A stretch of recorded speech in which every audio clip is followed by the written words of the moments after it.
Welcome to a beautiful night in Boston and to Fenway Park. It's Game 3 of a 4-game series between the Angels and the Red Sox.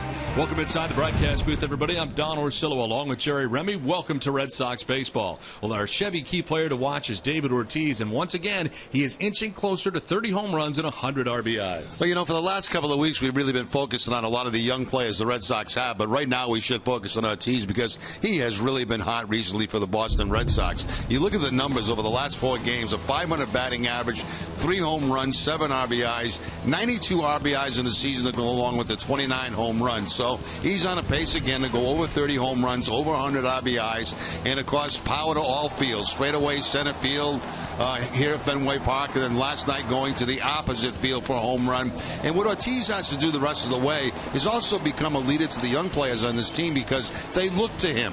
And you know, when your team's not in contention and when it's not going to go to the playoffs, you know, you got to play hard right till the end. Watch Ortiz, how he goes about his business, you know, still trying to hit home runs, drive in runs, and the young players should learn from that. Well, tonight we'll see Clay Buchholz on the mound. Red Sox trying to bounce back, and so is Buchholz to a degree. He's 5-7 with a 5.79 earned run average, 6-3 lifetime against Los Angeles. We're back with more from Fenway right after this.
The Angels and the Red Sox. Welcome back inside the broadcast booth, everybody. I'm Don Orsillo. Well, the Red Sox add David Ross back to their lineup tonight. Ross had been on the DL with the plantar fasciitis, which he actually tore, which is a good thing. After it feels better, he can feel better, and he does now back in the Red Sox lineup. Red Sox sent Dan Butler back to the Pawtucket Red Sox. With more, here's Gary Streisky. Dio, it's been over 2 weeks since we've seen David Ross behind the plate in a game at that catcher position, but tonight is the night after a lot of wait and after finally, like you mentioned, rupturing that plantar fasciitis so that way he can get back to the playing field. He's ready to go, according to John Farrell, as he explains in our Geico quote of the day.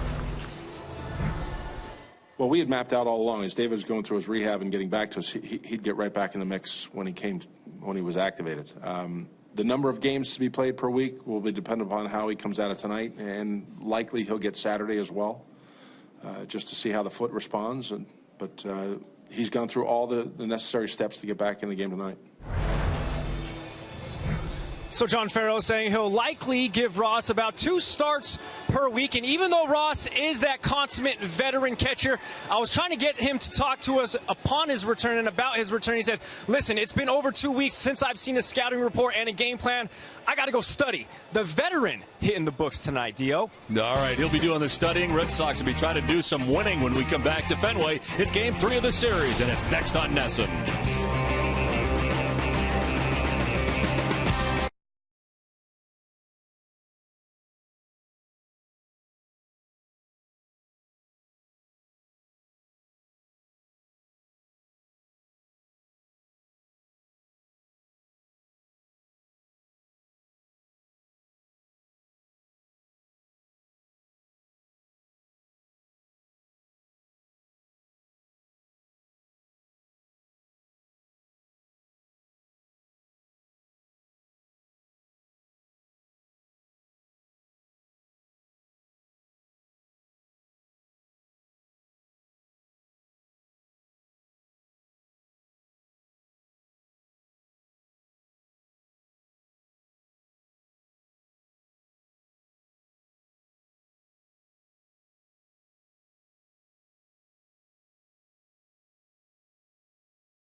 Southwest Airlines, Sullivan Tire and Auto Service, Toyota's website for deals by Toyota.com. McDonald's, I'm loving it. Subaru Dealers of New England, your New England Kia dealers, and by Subway, eat fresh. Welcome back to Fenway Park as the Red Sox and Angels play Game 3 of the 4-game series, and the Red Sox trying to get their first win of the series as the Red Sox come in at 56-69, 16.5 games back of the Orioles in the American League East. Red Sox have lost 3 straight games while the Angels have won 2 straight, and they are atop the American League West by half a game. Well, it is the 13th annual WEEI NESN Jimmy Fund Radio Telethon, night 2 here from Fenway Park, and at $2,254,152. And tonight, still looking for your gifts as the night goes on here at Fenway Park, and we hope that you will find it in your heart to donate tonight a gift.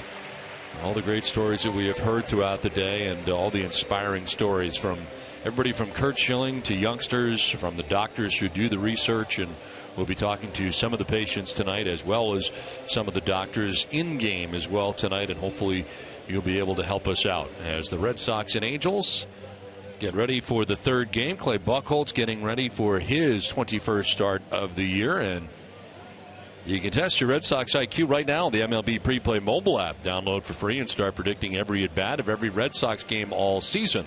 Tonight, Preplay predicts Clay Buchholz will go 5 2/3 innings, allow 4 earned runs, 8 hits, 2 walks, and strikeouts 7. Clay taking his normal shower before he gets ready to get ready onto the mound tonight, as Buchholz ready to take the hill and lead his team out onto the field. Well, the Sox take the field as they do. Let's check out the Angels starting 9 tonight. Cole Calhoun in right field leading it off with Mike Trout, the DH, with Albert Pujols at first base batting third. Josh Hamilton is in center field tonight with Mike Trout doing the DH. And Howie Kendrick at second base. David Freese at third base bats sixth with Eric Aybar at shortstop. Chris Iannetta, the Rhode Island native, does the catching, bats eighth. And Efren Navarro in left field bats ninth. Tonight's Red Sox starting pitcher presented by your New England Audi dealers. Experience the all-new 2015 Audi A3 today. 21st start of the year for Buchholz, comes in at 5-7 with a 5.79 earned run average, 116 2/3 innings, got 92 strikeouts, 42 walks, and opponents hitting at 294 against Buchholz. His last start against the Angels, a no decision back on August the 9th. 8 innings, giving up 3 runs, had 8 Ks along the way. The Red Sox defense is brought to you by Southwest Airlines. They are 8th in the league with 74 errors in 125 games so far this season. Brock Holt will be at third base. Xander Bogaerts the shortstop. Dustin Pedroia at second, and Kelly Johnson the first baseman. Left to right, Yoenis Cespedes, Mookie Betts, and Daniel Nama. And David Ross doing the catching for Clay Buchholz. Umpire and crew Mike Winters has the play calling the balls and strikes. He is the crew chief. Andy Fletcher at first base. Mike Michlinski at second base. And Tom Woodring is the umpire at third. Well, again, beautiful conditions tonight in Boston. 70 degrees as we get the game started. Breeze in from right field at 6 miles per hour in the forecast for more of the same for the remainder of the evening. Lots of blue skies above Fenway with the lights on tonight. And the Red Sox hosting the Angels. Well, tonight's Cold Hard Facts are brought to you by Frost Brewed Coors Light. Cole Calhoun will be leading it off here in a moment. He leads the majors with a .516 slugging percentage from the leadoff spot in 2014. Leads the Angels with 16 RBIs since the All-Star break. And he's had a very good series, both offensively and especially defensively. Last night, robbing Brock Holt and the Red Sox of a 3-run home run, reaching into the bullpen to make the catch in right field. It was 1-0 when this happened last night, and it very easily could have been 4-0 Red Sox off Jared Weaver, but if not for the right fielder Cole Calhoun, who brings it back in. Of course, the Angels would go on to score 3 times the very next inning and go on to win last night's ball game. Here is Calhoun to lead it off against Clay Buchholz. .294 hitter, 13 homers, and 41 runs driven in.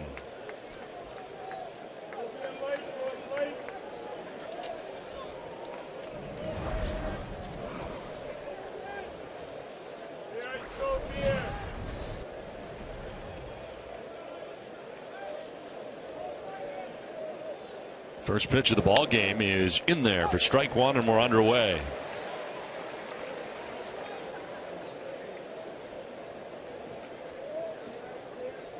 Calhoun against Boston this year, 9 hits and 24 at bats, hitting at .375 against the Red Sox in the season series.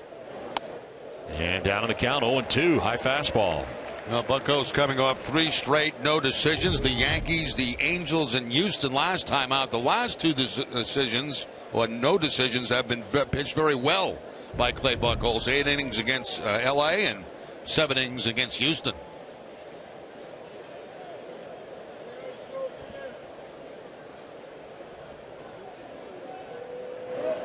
In there for strike 3, and a good start for Buchholz. Strikes out Calhoun to begin the night. A good start with the 2-seam fastball from Buchholz. The one he throws inside to left-handers, and it tails back to the inside corner. Also, a very nice job by David Ross getting that ball back in the strike zone.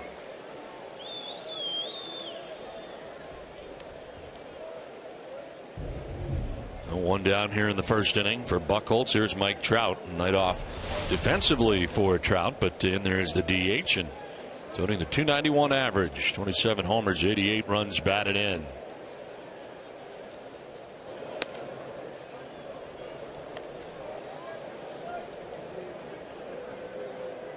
Eight career games at Fenway Park for Trout, and he's hit at .444 here at Fenway.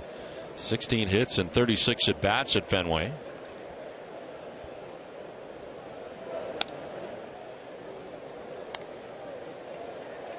One of the things we talked about when talking about Buchholz prior to the ball game, the fact that the last few games when he's been behind in counts like this, 2-0. He's been able to throw his curveball and changeup for strikes. That's key for him.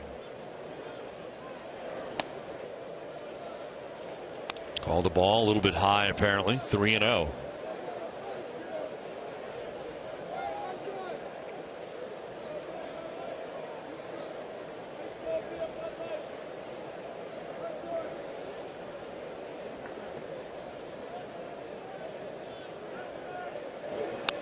On the corner for strike one. Generous call there, and it's 3-1.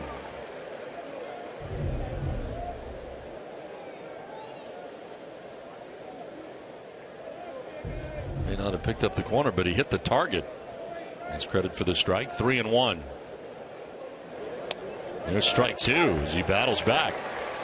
Once again, he throws that two-seamer like he did to the left-hander, this time to the right-hander, and picked up the outside corner.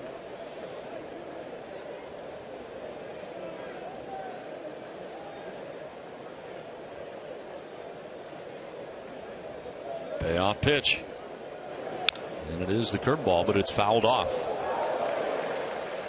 So another chance here for Mike Trout. Trout got his 27th home run of the year against the Red Sox. Matches his total from 2013. Career high. 2012 he hit 30.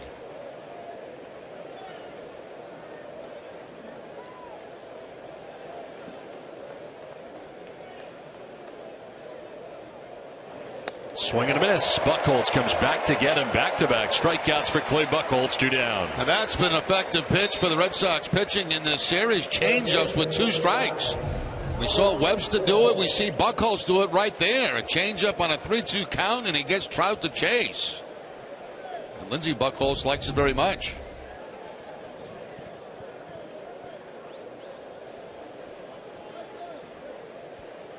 Two down for Albert Pujols.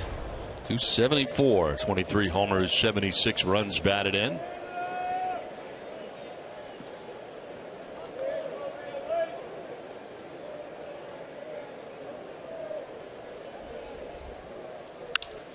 Driven to right field, but Nava's back there to haul it in for out number 3.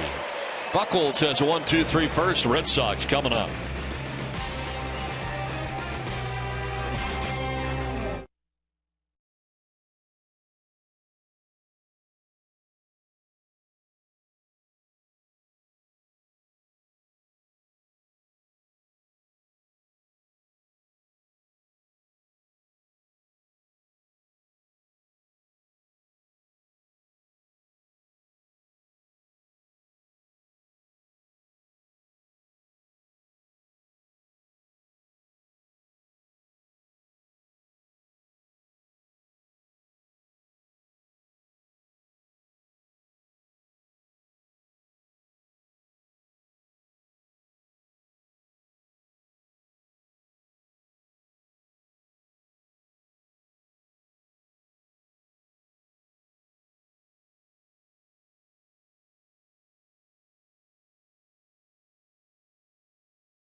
Going order in the first inning. Red Sox coming up in the bottom of the first inning. On the mound tonight for the Angels, Starting pitcher brought to you by your New England Nissan dealers. Garrett Richards, 26th start of the year, 13-4, 2.53 earned run average, 164 Ks to 50 walks, and opponents only hitting $195 against Richards. Last start against the Red Sox, 6 1/3, 3 runs, only 1 was earned, and struck out 5 along the way. Rockhold leading it off and taking strike 1. Well, 297, 3 homers and 27 runs batted in. Last night 0 for 3, had the 12-game hitting streak come to an end last night. Jumps back out of the way of a pitch inside. Richards last time out got a win. That was against the Texas Rangers at Texas. 7 1/3 innings in that ball game. No walks, 7 strikeouts.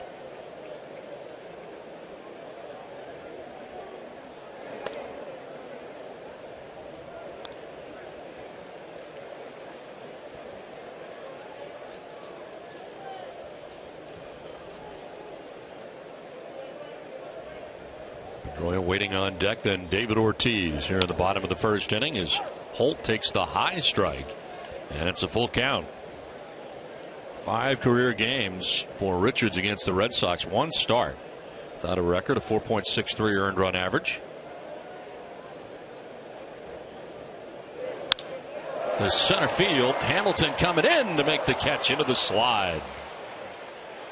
Well, 1 down here in the first inning. Let's check out the Red Sox lineup. It's brought to you by McDonald's. I'm loving it. Just saw Brock Holt. He's at third base tonight with Dustin Pedroia at second base. David Ortiz, the DH, with Yoenis Cespedes in left field. Daniel Nava in right. Kelly Johnson starting at first base.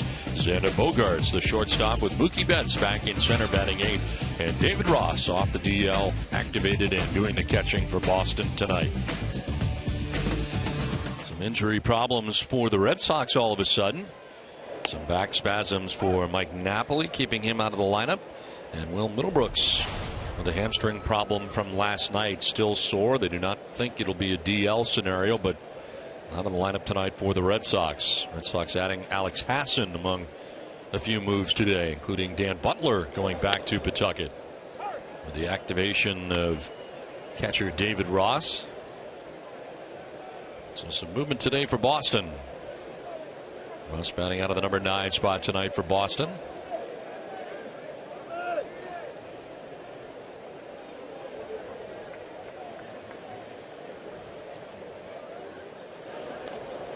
In the dirt for ball 1. So Dan Butler optioned out to the Paw Sox. With the Paw Sox, 4 homers, 28 RBIs, and a .227 average. He leaves the Red Sox still in search of his first hit in the major leagues. Didn't get it while he was up here, at least in this stint. And David Ross activated from the 15-day DL, hitting at .192 this season for Boston. Pedroia spraying and foul off to the right, out of play.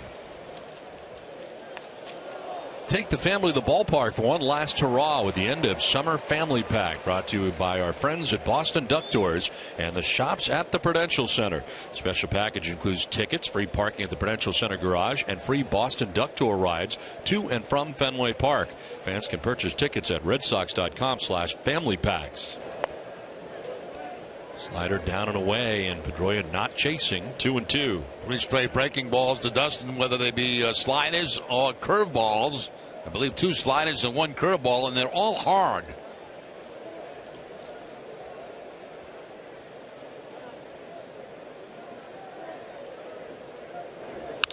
This is sharply hit, needs up, freeze at third base, kicks into left.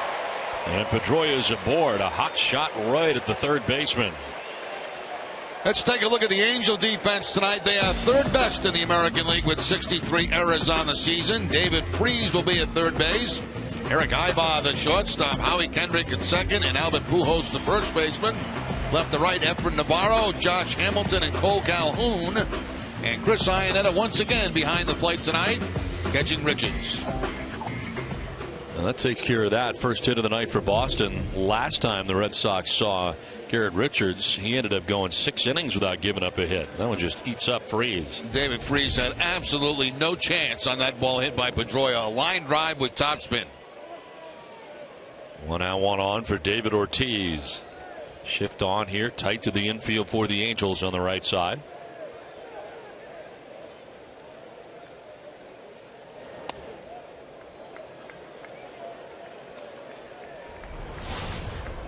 They've been at 256, 29 home runs, 92 runs batted in.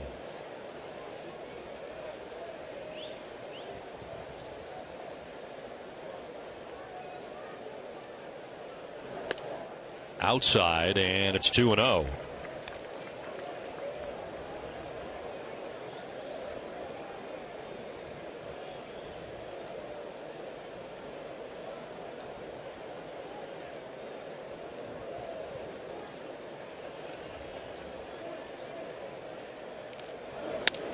In there for a strike, and it's 2-1.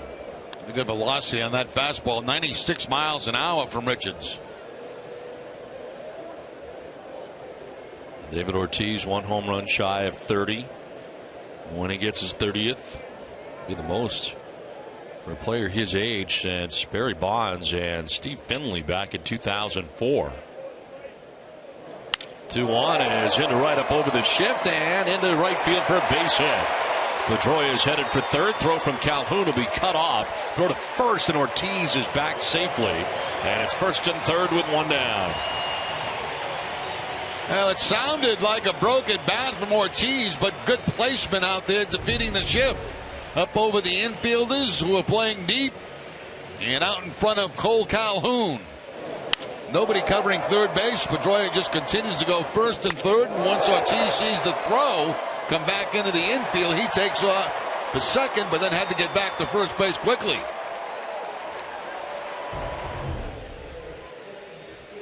Well, David having a big series against the Angels, 5 for 7 with a home run, 4 walks, and on again here. This time a base hit, first and third, 1 down. And Yoenis Cespedes came in as a pinch hitter into last night's game, back in the starting lineup tonight. 252, 20 homers and 79 runs batted in. His combined numbers between Oakland and Boston. Pinch hit for Christian Vazquez in the 9th inning last night. Led off with a single. His first career pinch hit last night.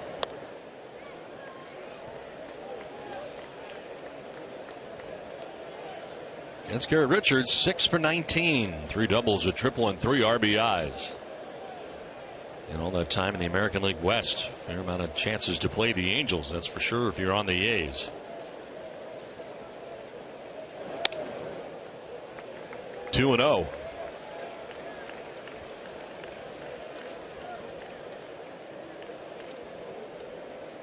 Red Sox in the midst of a season-long 11-day, 11-game homestand.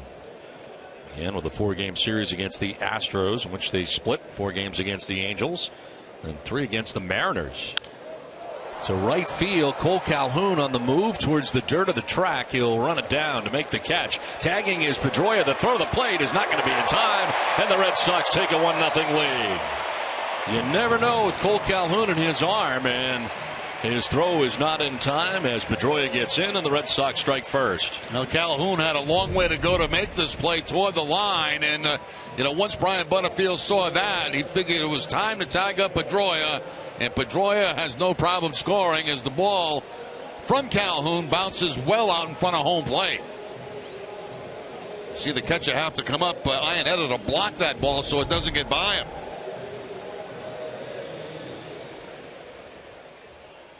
So 1-0 Red Sox strike first here. Ortiz at first base, 2 down, and Daniel Nava the batter. 263, 2 homers, 19 runs batted in.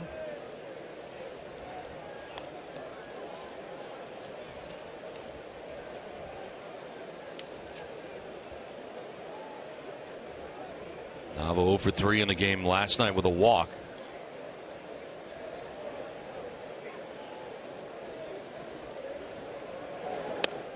Takes strike 1.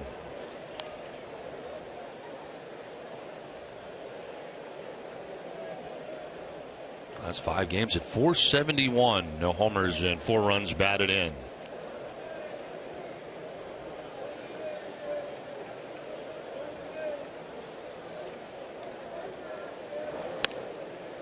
Over the inside corner that time, and it's 1-2. Another hard slider that time. That slider at 87 miles an hour.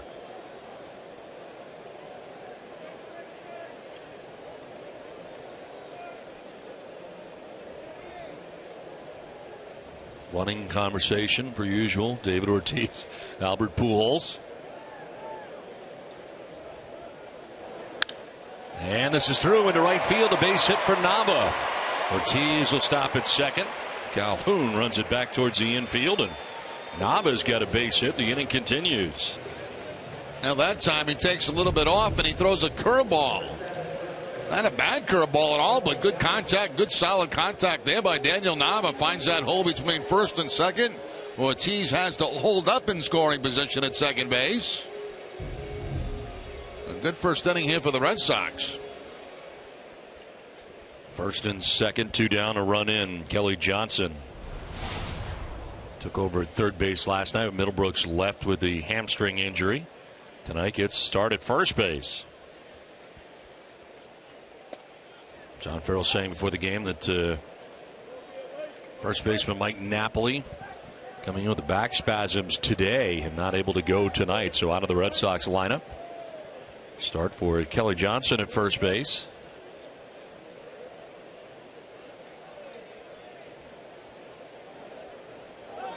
Runners go. Throw goes to second, and out at second base is Daniel Nava. So a double steal attempt, and Nava thrown out. We will see here, though. Nava's arguing, and John Farrell is coming out. We'll see if he challenges. Nava in the argument with Mike Machlinski, the second base umpire.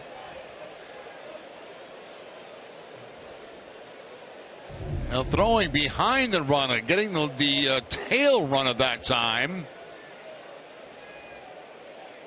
And again, the foot on the bag, and then maybe the tag. We'll see. Farrell's still out there waiting to see if there's going to be a challenge.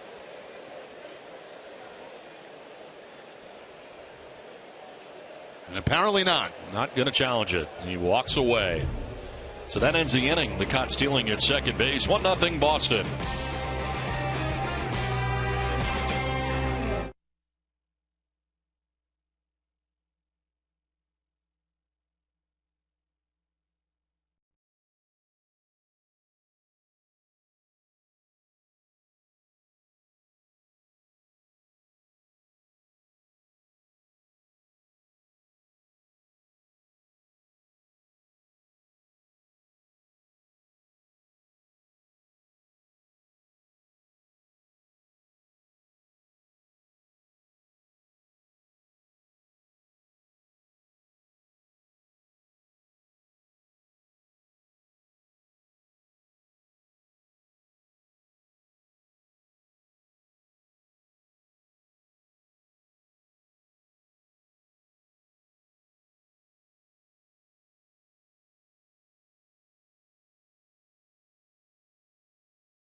Top half of the second inning, not only game 3 of the series, but it is day 2 of the Jimmy Fund Radio Telethon. Rich Murphy is kind enough to join us. Good to see you, Rich. Thanks for coming up. Hey, thanks for having me, Don. Tell us a little bit about your story and what happened to you. Sure. I was dealing with some nasal issues, and in 2008 I was diagnosed with mucosal melanoma. And my first reaction, we were down the Cape with my family, and the first reaction was, oh, melanoma. That's the good cancer, right? And I certainly was proven wrong on that. Shortly thereafter, started with some operations, taking out some tumors out of my nose, out of my lungs, and then a couple of years after that, we got the bad news where there were 10, 12, 14 tumors throughout my body. And at that time, my oncologist, Dr. Hody, said, we don't have any conventional medicine for you. And that's when I started the clinical trials. Mm-hmm. And that has been, that was through Dana-Farber under the care of Dr. Hody. And I was on 2 separate clinical trials. I was kicked off of both, but the results have been amazing. The last medicine I was on was a Merck drug, and I was on that for 5 treatments, and since that time, 2 years ago, I'm disease-free.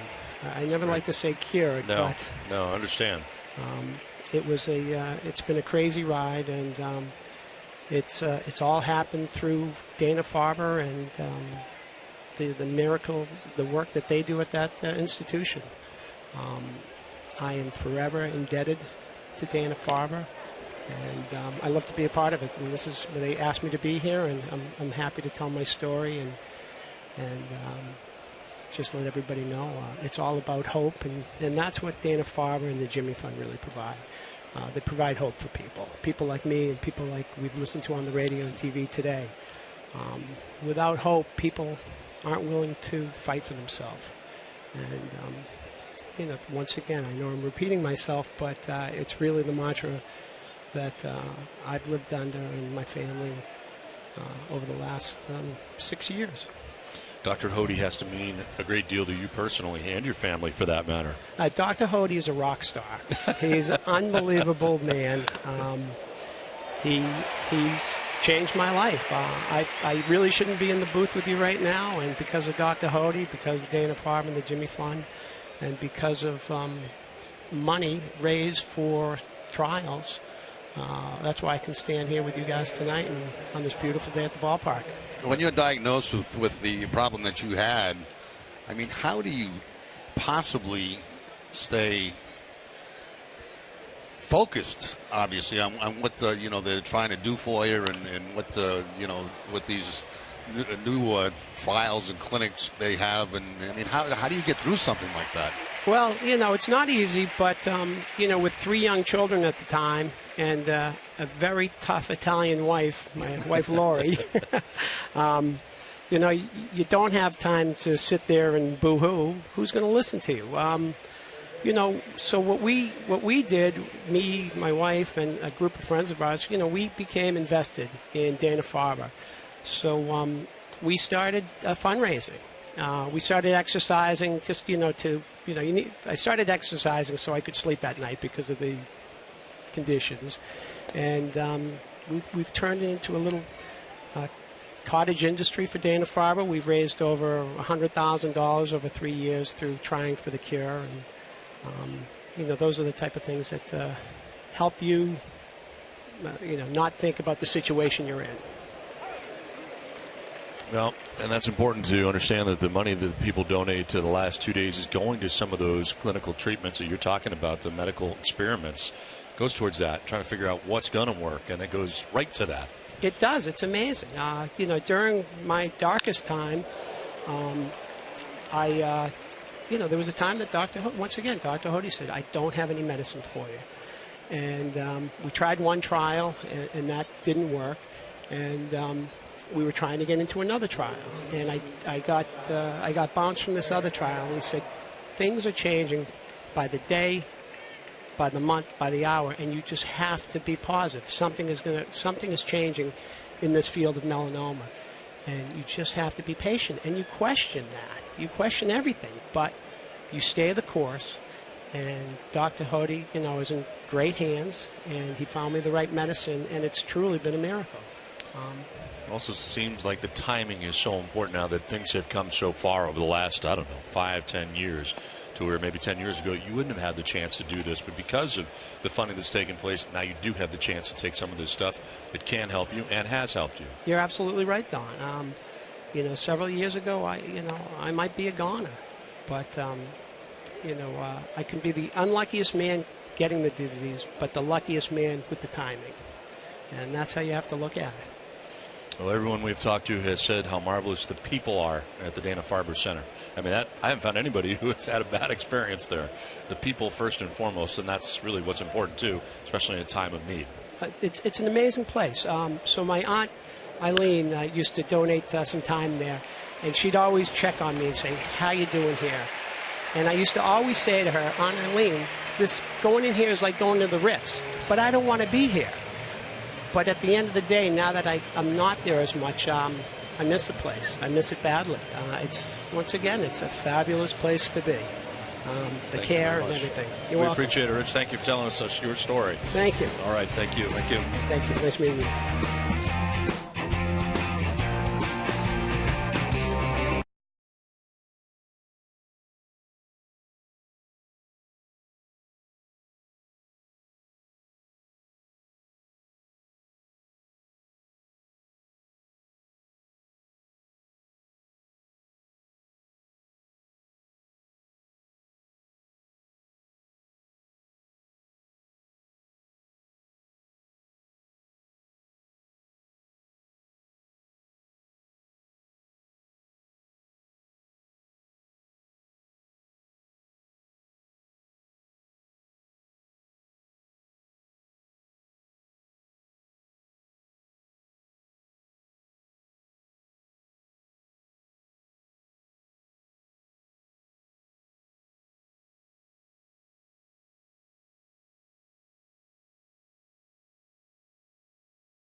Back at Fenway, and on the first pitch of the inning, Kelly Johnson lines one into left field for a base hit. He wasn't waiting around and has himself a single to begin things in the bottom of the second inning. I see the big shift on Kelly Johnson, and he defeats it with a ground ball right at the shortstop, or where the shortstop would have been. Gets a breaking ball that time and picks up the leadoff base hit. Lead runner on, Xander Bogaerts coming up here for the Red Sox. 224, 8 homers, and 30 runs batted in.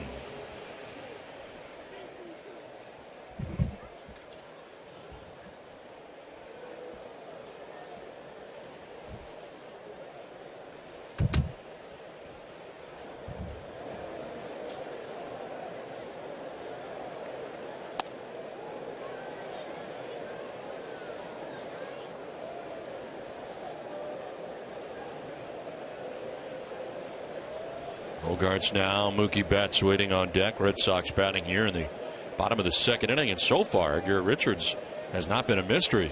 He went 6 innings without a hit against him in Anaheim. A little different so far tonight. Red Sox already with 4 hits and a run. Nobody out here in the second inning. As he bluffs and Johnson returns to the bag at first.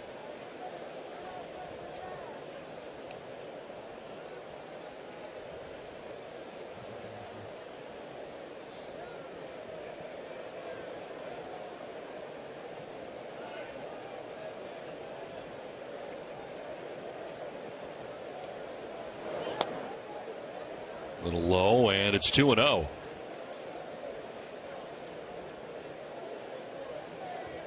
Singles for Pedroia, Ortiz, Nava, and more recently Kelly Johnson here in the inning.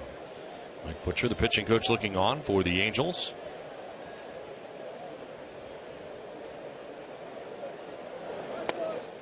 There's a strike, 2-1.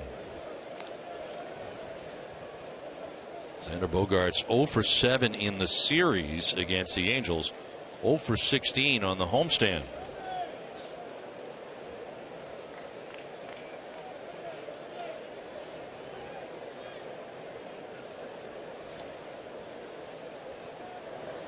In the dirt, and Iannetta couldn't find it right away. No advance for Johnson. He remains at first base. Iannetta's really made a couple of really nice plays in this series. Blocks balls down in the dirt like that. Hard curveball that time that he's able to block. And Kelly Johnson has to return to first base as he blocked it up the first base line.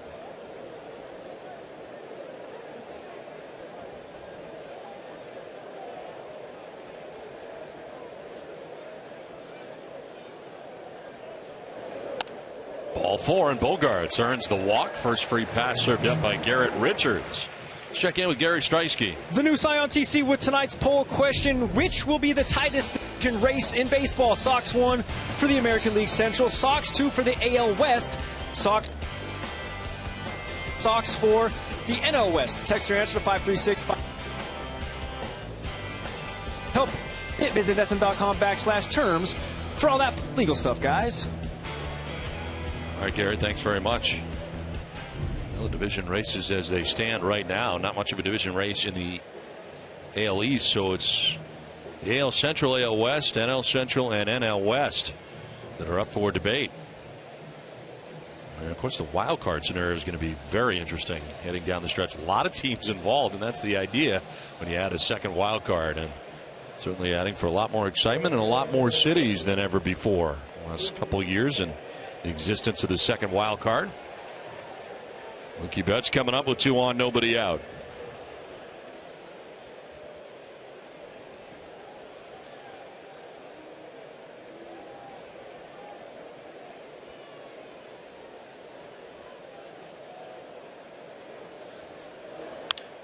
Popped up. Pujols moving into foul ground.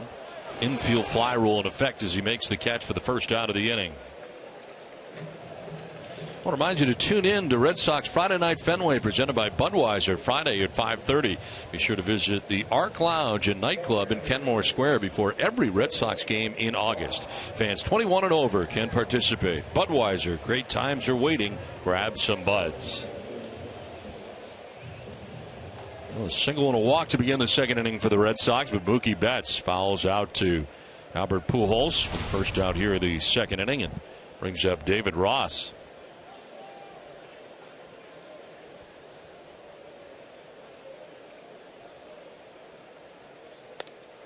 Going away for ball 1. David Ross just coming off the disabled list. No rehab assignment, so his first at bat in quite some time.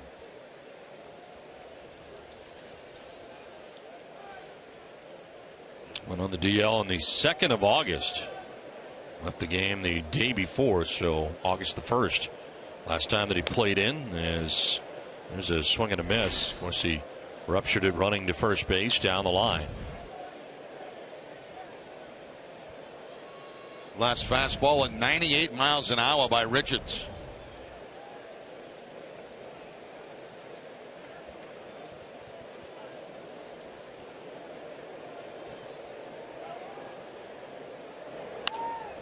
Fouled off to the right, out of play. 1-2. Arbella Insurance Foundation is the proud presenting sponsor of the WEI Ness and Jimmy Fund Radio Telethon. Season dedicated to striking out cancer in kids. Arbella donates $50 for every strikeout thrown by a Red Sox pitcher, up to $100,000. Arbella Insurance Foundation, here for the Jimmy Fund, here for good. 2,285,401 at the moment.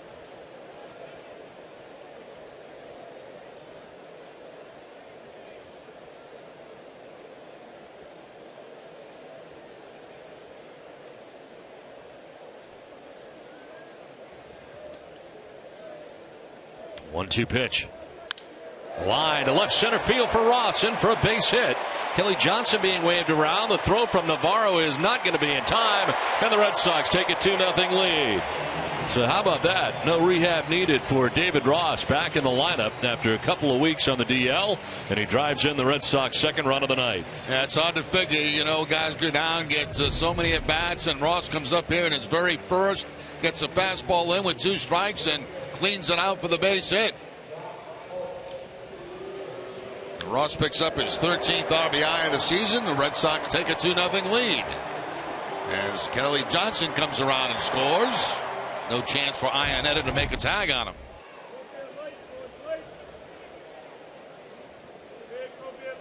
First and second, one down. David Ross is at first. Bogart's at second, and Brock Holt the batter, as he'll take ball one.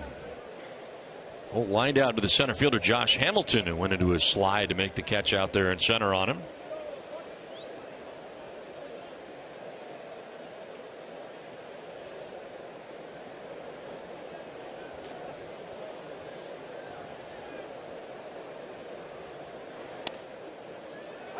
Strike evens it counted 1-1.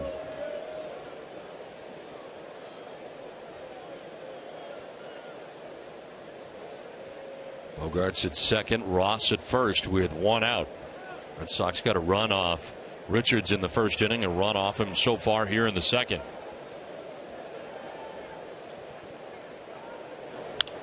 Late swing, and it's fouled off to the left.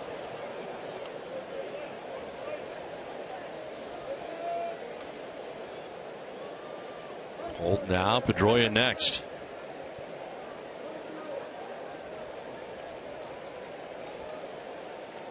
Mentioned Brock Holt had his 12-game hitting streak, was a career-long 12-game hitting streak, and hit a .302 during the 12-gamer, but 0 for 3 last night as it came to an end. Now ground ball to first base. Pujols going to second for 1. Back to first, no. They throw to third, and safe there, just getting back in was Xander Bogaerts. And hurt at first is the pitcher, Richards, who is covering, who went down. I took my eyes off the play at first base once that throw was not returned to first base, and they were going after Bogaerts at third, and it looks like a knee.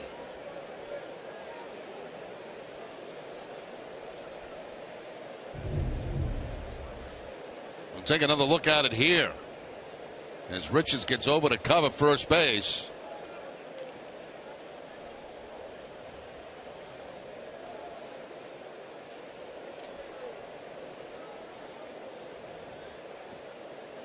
Ooh, something just gave way on him. I don't know if it was a knee, ankle, but as he went to go for that first base bag, he just collapsed.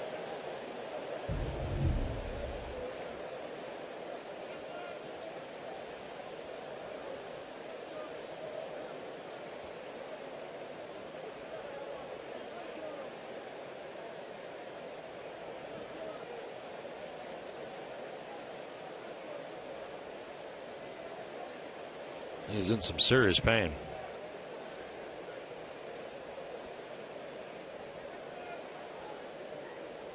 Such an awkward position to try to get into as you're coming off that mound, trying to cover first base on a 3-6-1 double play, and just before he got to the bag is when he collapsed.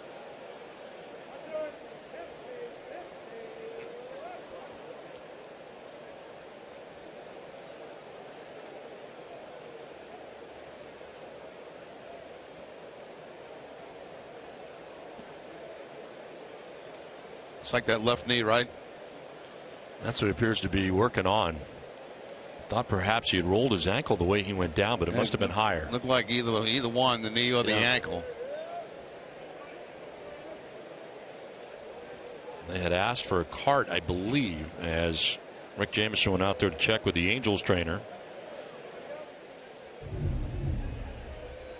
One more look at him covering first base, and an unfortunate accident right there.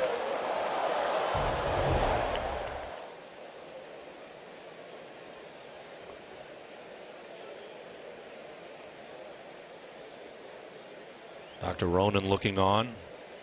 Red Sox doctor from the Red Sox dugout.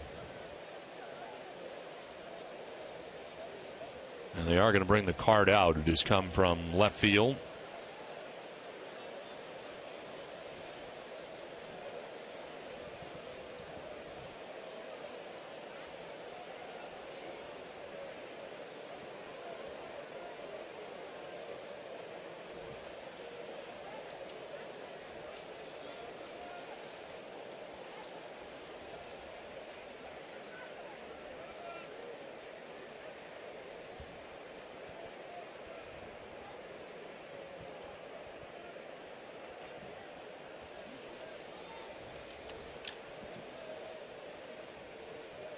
Well, obviously concern from both dugouts, the fans here at Fenway Park,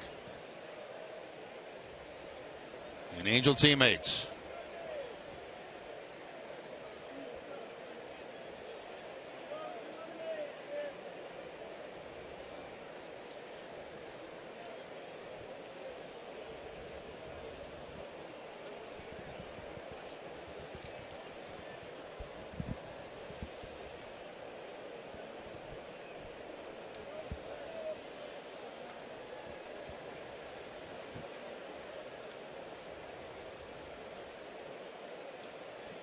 While this is going on, Corey Rasmus in the Angels pen warming up, and obviously be given as long as he needs, as he's been warming as they continue to attend to Garrett Richards.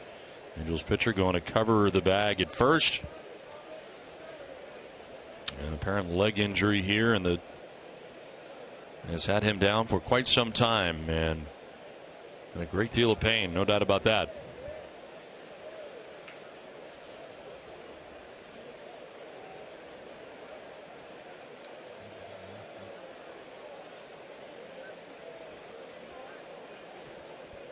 Bringing the stretcher out now from the cart over to the first base side.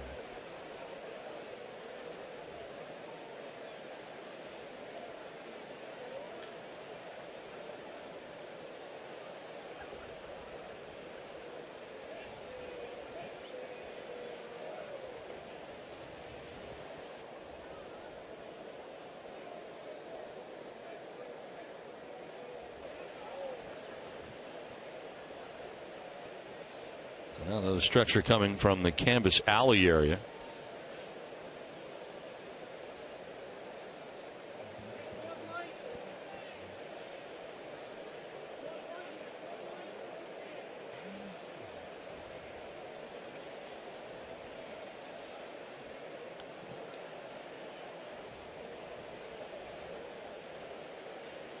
That's no question. It's the left knee that they're working on right now, and obviously very unstable.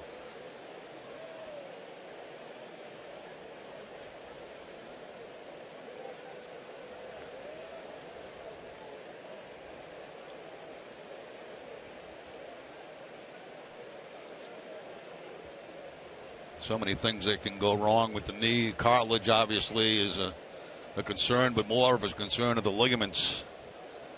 He's certainly knowing a lot about that. That can blow out on you, and that becomes major surgery. And that may be what Garrett Richards may be facing.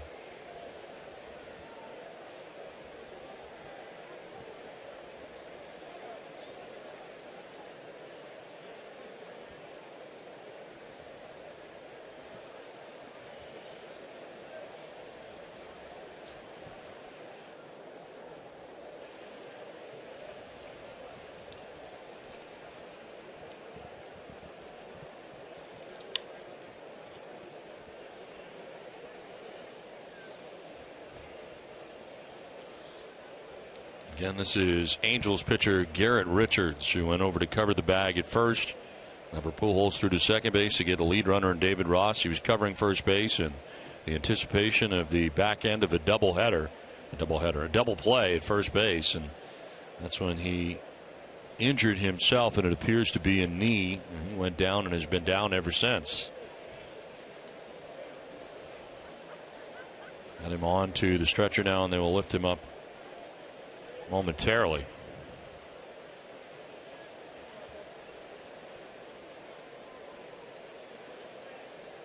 Want to try to keep that knee as stable as they possibly can, obviously, before they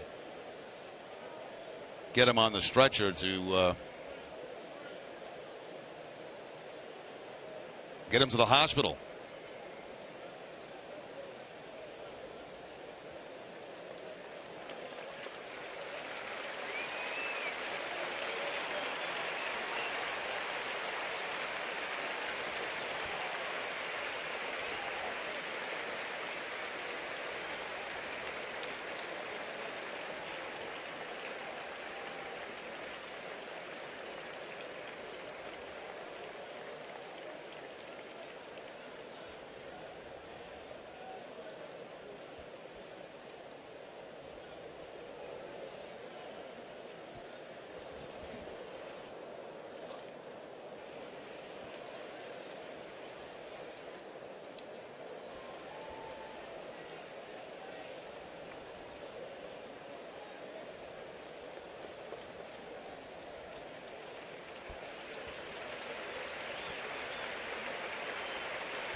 So Garrett Richards headed off here at Fenway Park.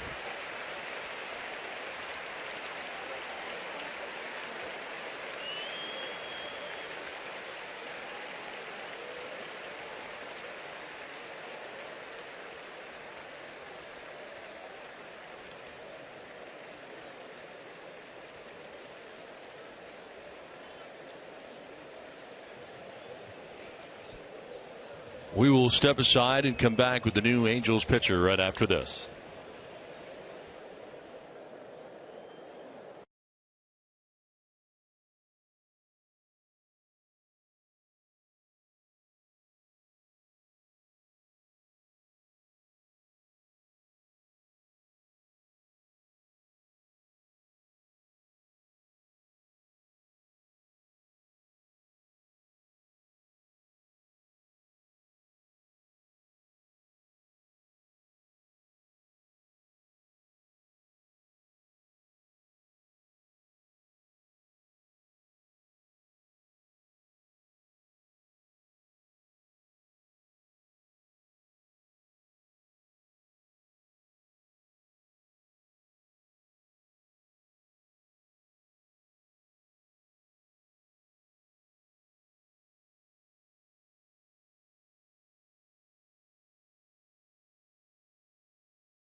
We are in the second inning with 2 outs after the injury to Garrett Richards. He leaves And this call to the bullpen is brought to you by your local New England Ford dealers.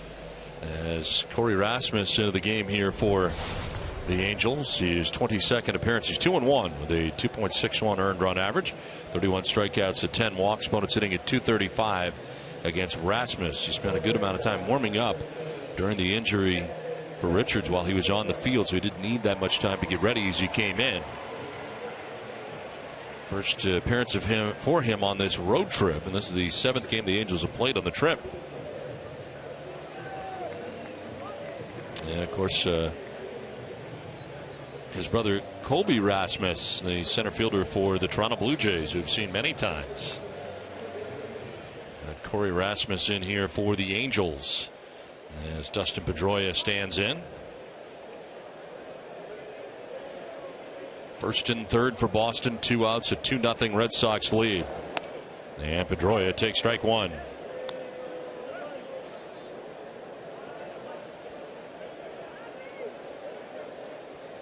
There's Bogarts at third base, Holt at first base, reaching on a fielder's choice.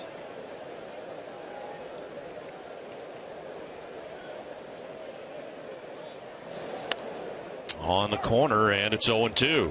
That last play was messed up from the beginning. I mean, Pujols went to second base. Ross never slid, so Ibach could not throw the ball to first base.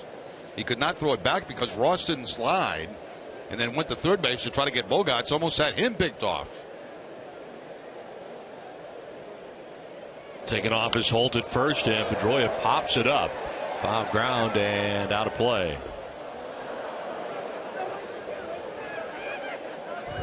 Well, look at that last play, and you'll see at second base that Ross does not slide, so Ibach can't make the throw to first base. He can't see first base, then he spins and throws to third, and while that was going on, that's when Richards went down.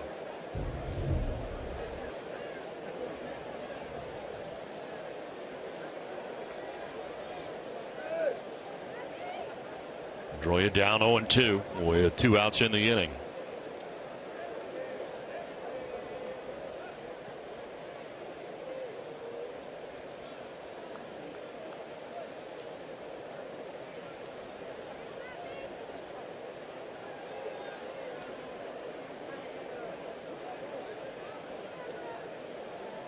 Ten relief appearances with at least 2 innings for Rasmus, so he could go a little while here.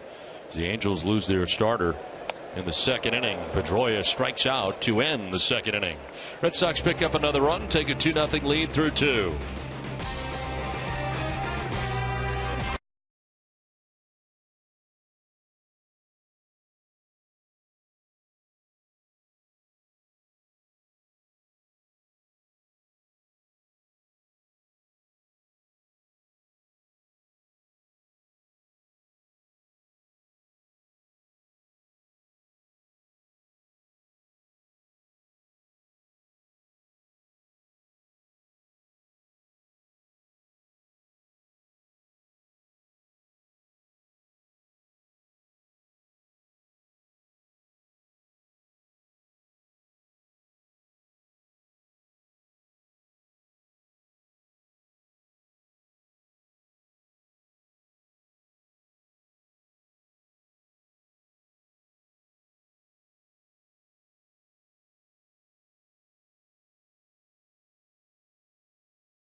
Back at Fenway Park as we head to the top half of the third inning. It's 2-0. The Red Sox have the lead. They get a run in the first, a run in the second inning.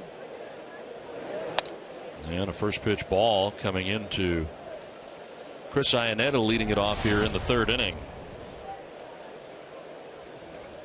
Iannetta, Navarro, and Cole Calhoun. And a swing and a miss, 1-1. Well, the chairman of the Boston Red Sox, Tom Werner, joins us. And Tom, how you doing? Great. How are you? Very good. Good, Tom.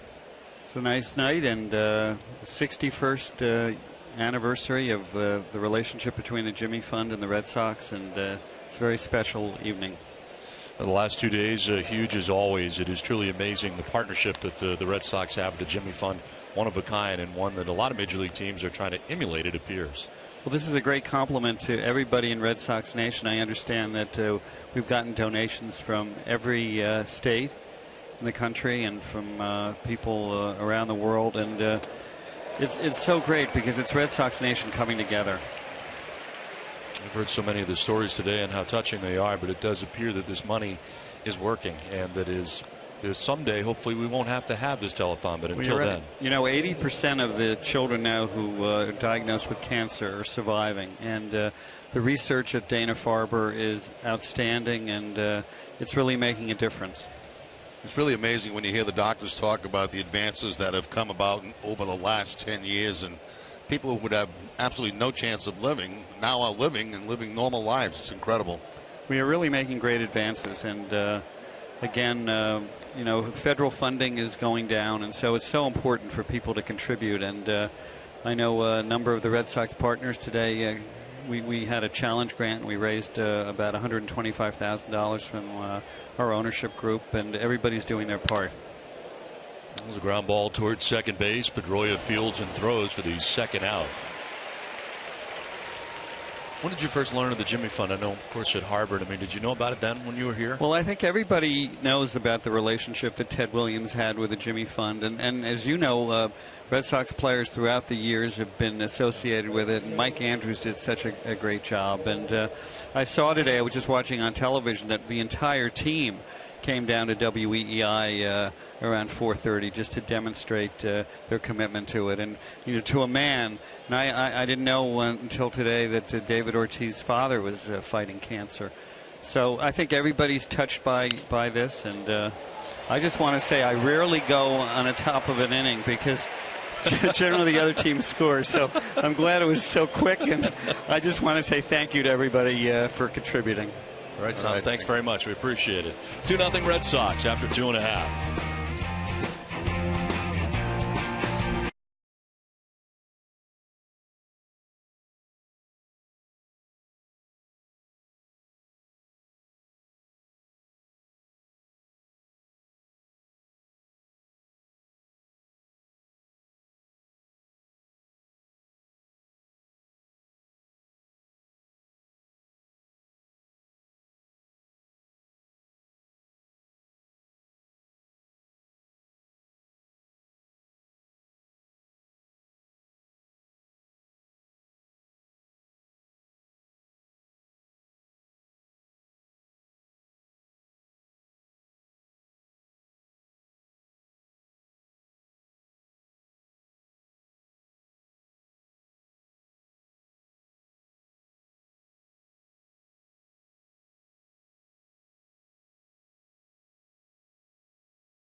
Fenway Park 2-0. Red Sox have the lead as David Ortiz, Yoenis Cespedes, and Daniel Nava scheduled to bat in the inning. Corey Rasmus back on the mound. Ortiz drives one deep and far to right field. Back goes Calhoun. That is number 30 on the year for Big Papi.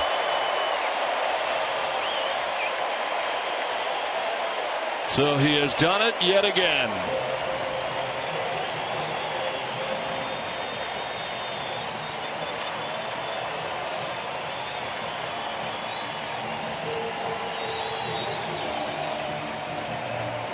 Well, we talked in the open how hot Ortiz has been, and we've seen him hit home runs recently all over the place. Left field, center field, this time right field.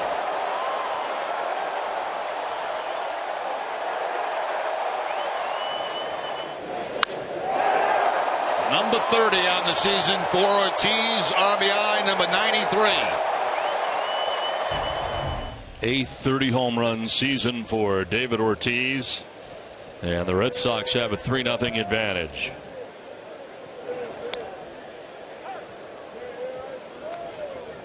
Alltown, New England's premier convenience retailer, is committed to supporting the communities they serve. For every home run the Red Sox hit the rest of the season, Alltown will donate $500 to Boston Children's Hospital. Visit www.alltown.com for an Alltown location near you. Down low, a count of 1-1. That's the kind you go back and watch on tape. Now Cespedes following up the home run here. He had a sacrifice fly in the first inning. Good start for the Red Sox tonight. A run in each of the first 3 innings so far.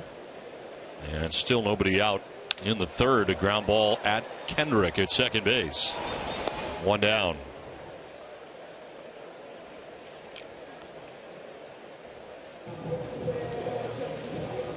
So 1 out and Nava coming up. Single was caught trying to steal in the first inning.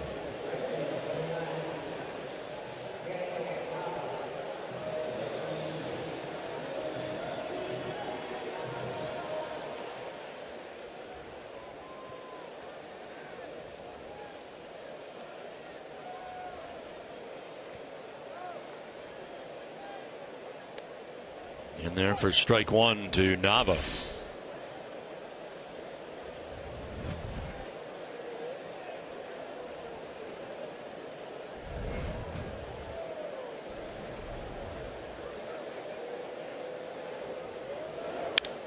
To short, and Ibar will kick it.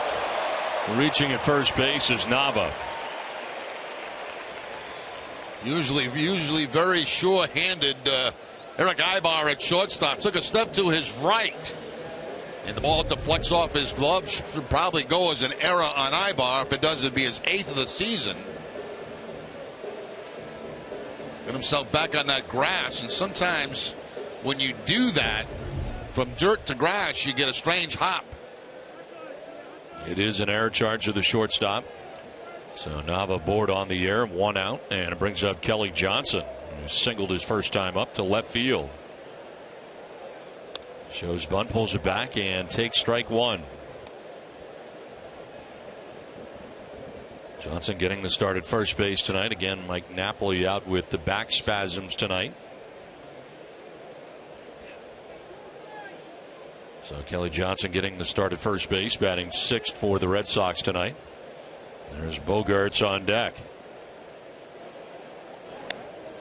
We've seen some teams shift on Kelly Johnson. The Angels are one of them. I don't recall the Red Sox shifting on Johnson when he was a member of other ball clubs playing against Boston. But apparently that is the advanced scouting on Kelly Johnson. It has been consistent since he's been in a Red Sox uniform.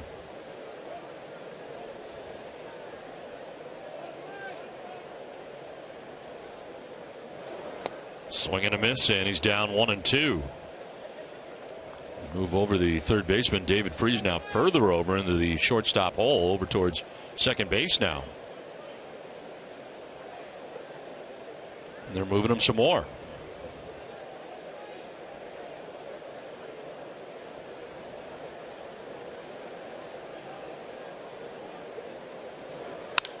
Ground ball right side, picked by Pujols. Throws from a knee to second, and then no return throw. Get the lead runner in Nava for the second out of the inning. Nicely done by Albert Pujols. Yeah, Pujols becoming that complete player again that we saw in the National League.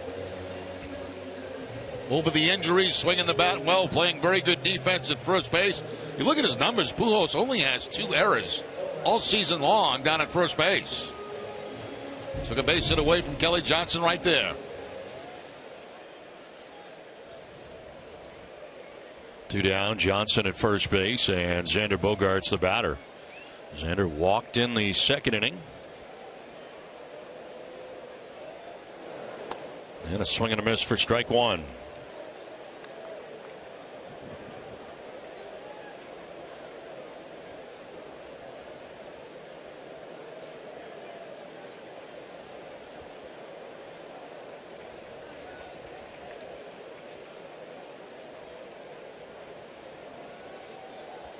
Throw to first, and back to the bag is Johnson.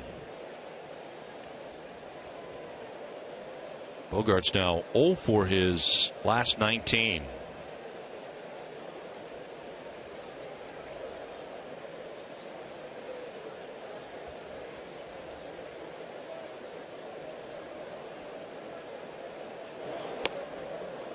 Trying to frame it was Iannetta, but to call the ball 1-1.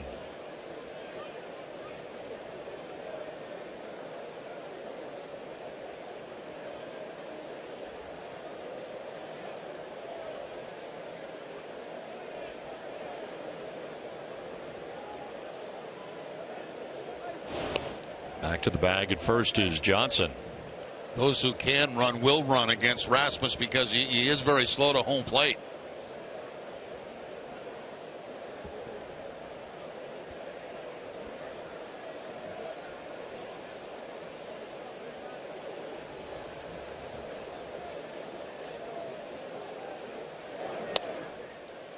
Ball 2, 2-1.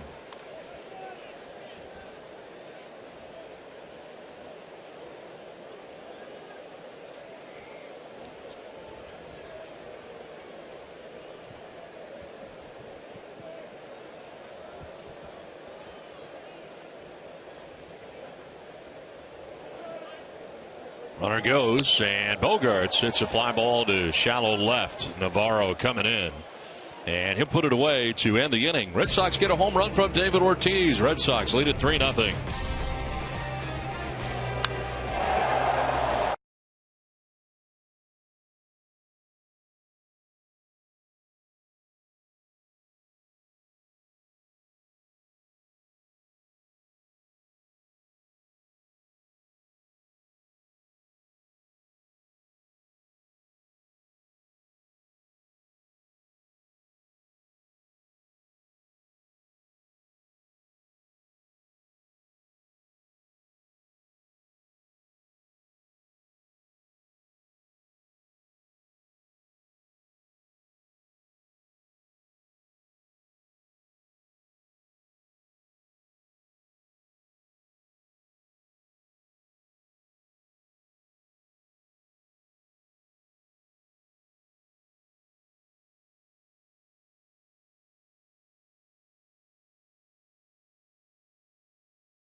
community strong. That's why they've been named the #1 SBA lender in Massachusetts 5 years in a row. Eastern Bank, here, your first. 3-0 Red Sox have the lead. Clay Buchholz back on the mound for Boston. Mike Trout, Albert Pujols, and Josh Hamilton to bat here in the 4th inning. Trout struck out swinging in the 1st inning. One of 3 strikeouts tonight for Buchholz. Let's check in with Gary. Guys, I'm hanging out with Steven Perez of Merrimack, New Hampshire, 18 years old. It was back in February. You were actually battling Crohn's disease. You went there for a standard checkup, and then you got the news that nobody ever wants to hear. Take us through that moment. Yeah, I went for a routine Crohn's checkup. I had been having some chest pains for a little over a week, and my doctor was very skeptical about the chest pain, so he gave me an x-ray, and they saw the lymphoma, the mass in my chest. So it was surprising. That's the best way to put for it, but never doubted myself. Never got mad at myself or said, why me? Just took it and I went with it. Surprising, obviously scary at the same time. But the good news coming out of that, you're on a 2-year full recovery treatment process. How has the Jimmy Fund, how has Dana-Farber helped you in achieving that? I mean, 2 years, that goes by like that. So you'll be up and ready to go, not as if you aren't already, but I mean, the end is in sight for you. Yeah, last week was actually 6 months, which is a quarter of the way done, which is a big milestone for me. But the Jimmy Fund and Dana-Farber have been amazing. My doctor, Dr. Greensang, is just the best. I mean, someone that you can joke around with, but really has just, saved my life, to say the least. And the nurses at the Jimmy Fund, everyone there is the best. I mean, my nurse, Leah, she's a Yankees fan, so you can't. Whoa. So I know, but you know what? She's able. When I'm there, I don't feel like I'm getting chemotherapy. It's almost enjoyable without that aspect of it. It's been huge. Now, before the diagnosis, of course, you just graduated high school recently, so you're enjoying the last couple weeks of summer. You were playing soccer, of course, that had to kind of take a back seat.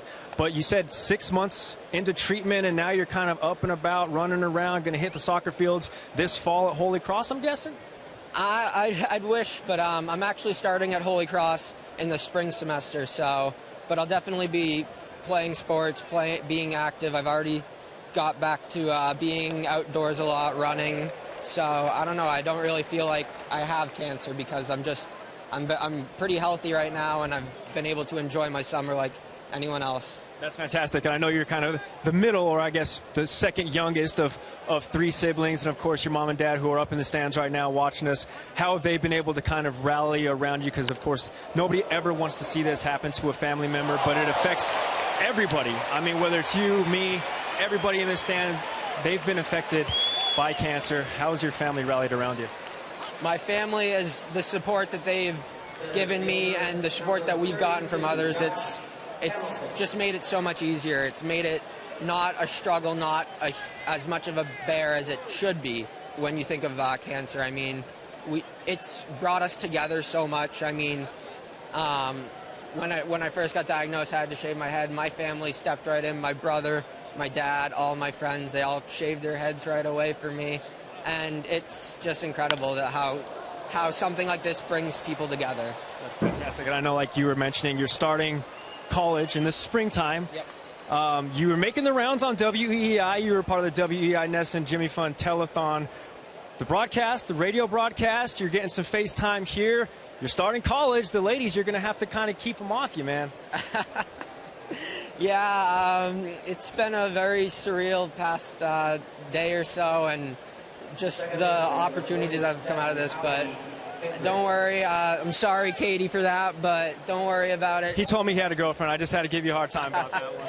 Yeah, no, she'll love it. Don't worry. Steven, much appreciated, man. Thank you. Fight on, man. It's good to see you doing well. Thank you. 18 months to go, man. You'll be great. Fantastic. Thanks so much. Don, Jerry? All right, Gary, thanks very much. Best of luck to Steven. Thanks for sharing his story here. Amazing how mature the kids are that come through this. I guess adulthood happens a little faster when you have to go through something like he has, and so many of them have. And Time for a picture with Gary Streisky.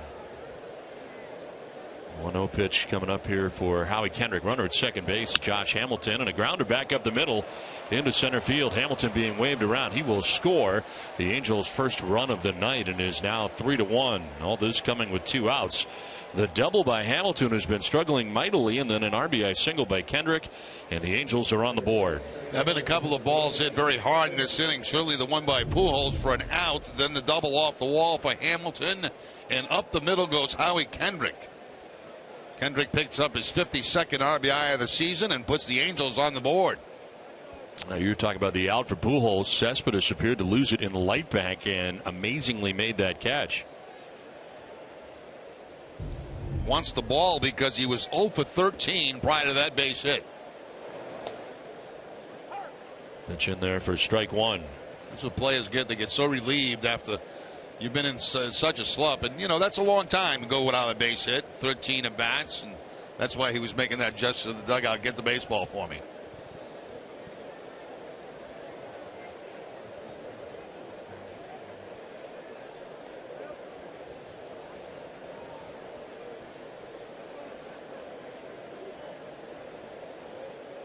David Freese 1 for 1, single to center field in the second inning. On the first, and diving back is Kendrick. As the Pujols line drive, Cespedes able to make the catch. It was a hot shot out there in the left and appeared to lose it in the light bank. Looking back at it, right at the right height there to lose it in the bank of lights. It'll bounce in, and it's blocked by Ross. No advance at first base by Kendrick.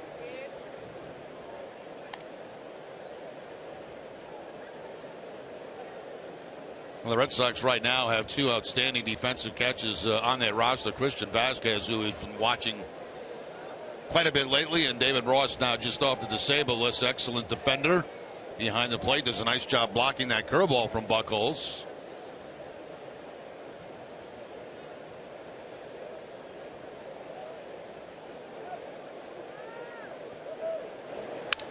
To center field, hit well, but Betts is back there and he makes the catch. It ends the inning. Some hard hit balls. The Angels get a run out of the inning. 3.5 done. It's 3-1 Boston.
easier to people who care about your community. Eastern Bank is committing to putting you first. Learn all the ways Eastern puts you first at easternbank.com.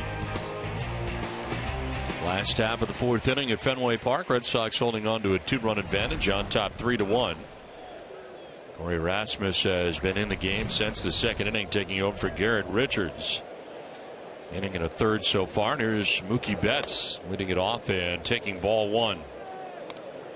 That's fouled out to Albert Pujols at first base in the second inning.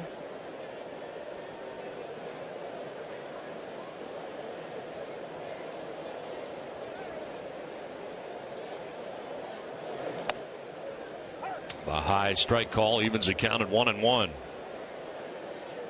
Betts recalled on Tuesday from the Paw Sox third career major league stint, all coming this year with Boston. Played 13 games in the first two stints and hit .244. There's strike two.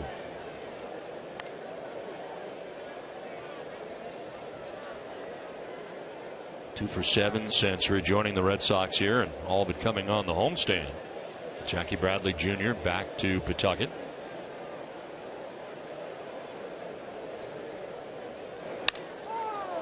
Fly ball to shallow right center.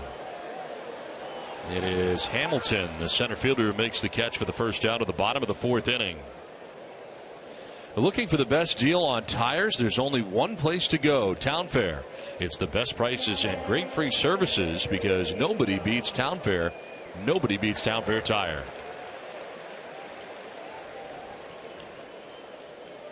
One out in the fourth inning for David Ross. His first at bat since August the 1st, stepped up there and drove in the Red Sox second run of the game. The base hit to left field in the second inning scored Kelly Johnson.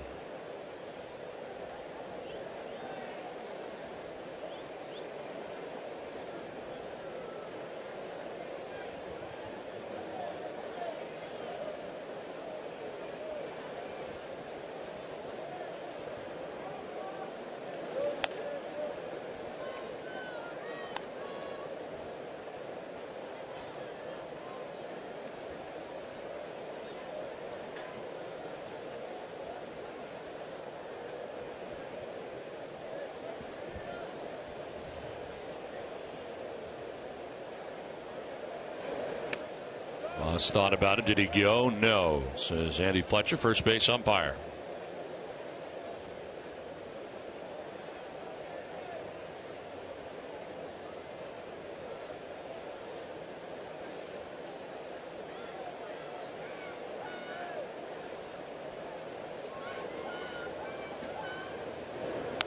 Swing and a miss at a high fastball, and it's 2-1.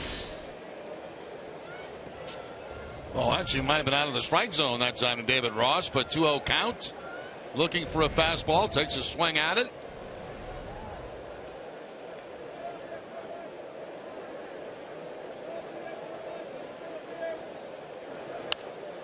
Jammed that time, fouling it off to the right. Beth Israel Deaconess Medical Center, the official hospital of the Boston Red Sox, now offers walk-in urgent care in Chestnut Hill. It's open 10 hours a day for minor emergencies. For more information, go to bidmc.org/Chestnut Hill.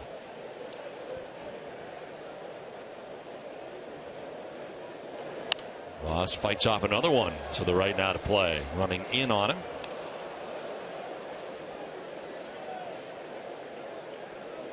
Garrett Richards leaving the game injuring his leg and carted off the field here at Fenway Park after just an inning and 2/3.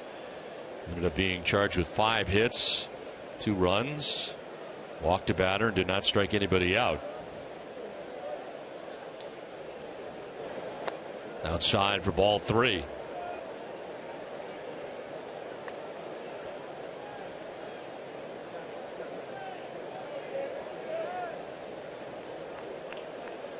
So unfortunate, the injury to Richards, but for the Angels, if it is a bad injury, certainly a huge hole to try to fill for them, because he was 13-4 with a 2.53 earned run average, having a terrific year. This is to the left, and Ibar, who started back and kind of fooled on the swing, comes back to the infield to make the catch. It's time for a Toyota game break. And Tom Caron, TC.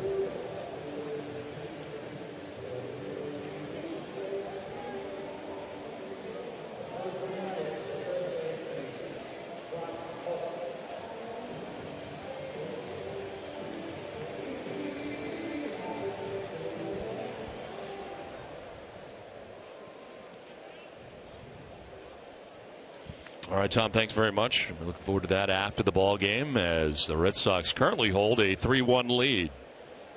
Batting in the bottom of the 4th inning. And Brock Holt taking a pitch up high for ball 1.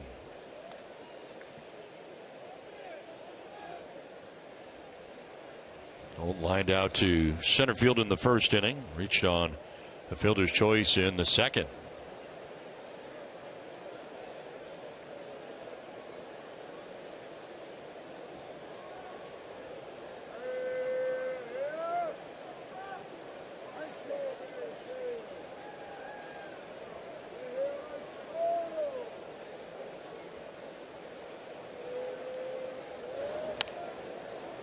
High strike called, 1-1.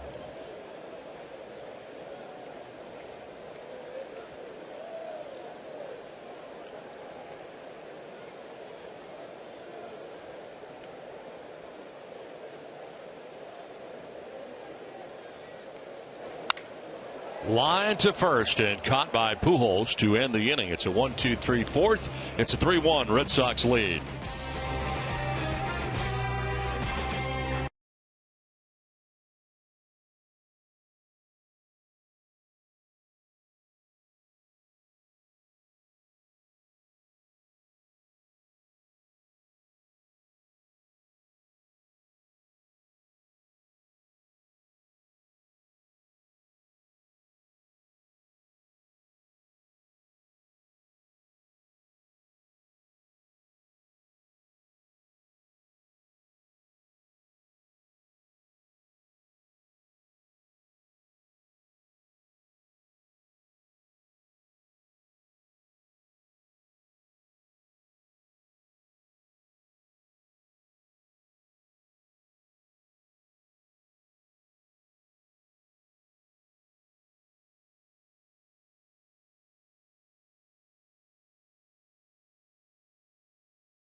You had the chance today to be part of the 13th annual WEI NESN Jimmy Fund Radio Telethon today from Fenway Park, on from 2 to 4 this afternoon. And Gary and I had a good time today, and we thank everybody who was kind enough to donate this afternoon during our time slot from 2 to 4, and all the volunteers that have also joined us at the Jimmy Fund today. If you haven't been able to do it, please do it part again. of it today.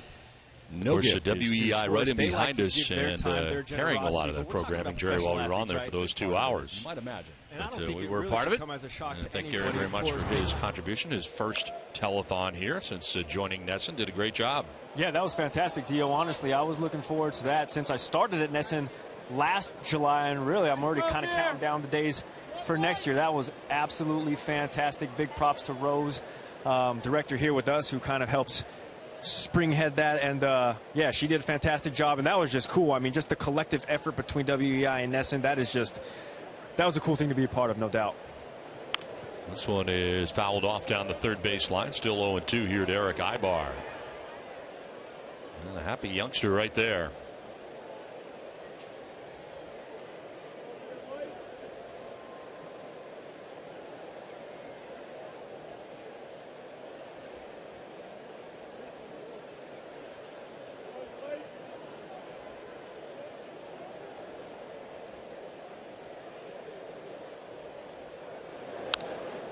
Late swing fouled back, still 0-2. Have you ever wanted to watch the Red Sox from on top the Green Monster? We'll log on to NESN.com/Nexium 24-hour to register for the Nexium 24-hour Green Monster ticket giveaway. For your chance to win 4 tickets atop the iconic Green Monster, courtesy of Nexium 24-hour. Ibar leading it off here in the 5th inning.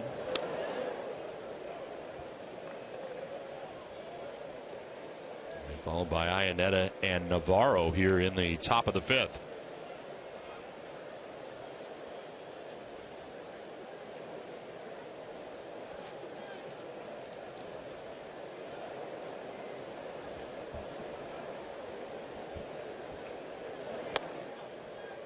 Two and two. Frustrated was Buchholz after that last delivery. Fastball sailing on him.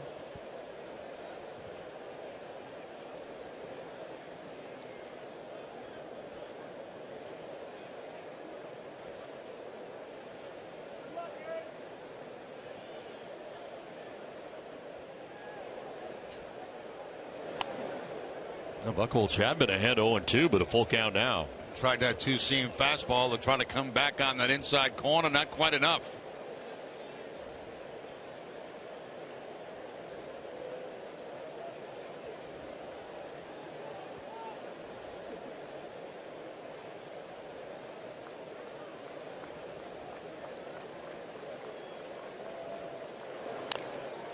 Fouled off, hit him twice, but still in the box.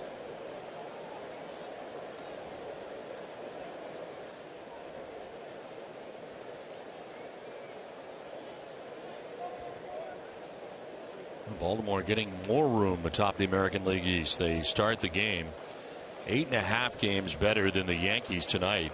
Baltimore at 72-52, 20 games over 500 atop the AL East. And trailing tonight to the White Sox in the 3rd inning. Now the other way, a base hit here. Out to left center field, cut off by Cespedes quickly, and Ibar, after a lengthy at bat, has got himself a base hit to left center. That's now a 5-game hitting streak for Ibar as he continues to swing the bat well. Fastball left side from Buchholz, and just an opposite field shot. Trying to find that gap in left center field. Cespedes able to cut it off and keep Ibar at first base. He does have 12 steals on the season, so you have to keep an eye on him. First time tonight the Angels have had the lead runner on. Comes here to begin the 5th inning. There's Chris Iannetta.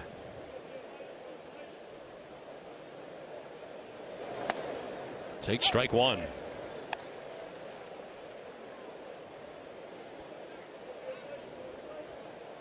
One issue for Buchholz has been the changeup that is up.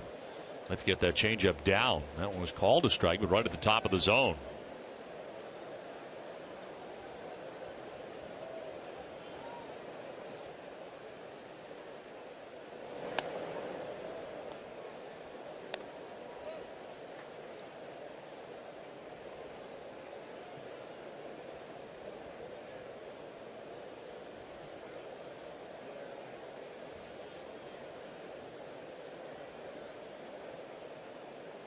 Ibar gains his lead at first, held on by Johnson. The count of 1-1 to Iannetta.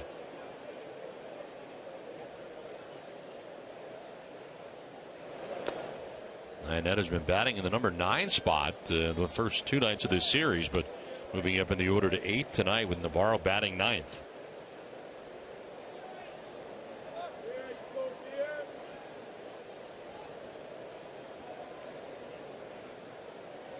Half-game lead over the Oakland A's for Mike Scioscia's Angels coming into tonight's game. Oakland A's already playing day baseball today and losing to the Mets 8-5.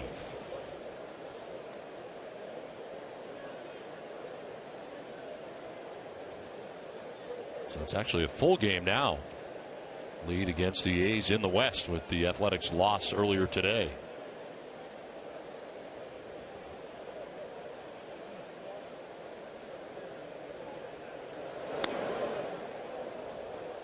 Three and one now to Iannetta. Good job by Iannetta right there, staying off that cut fastball from Buchholz.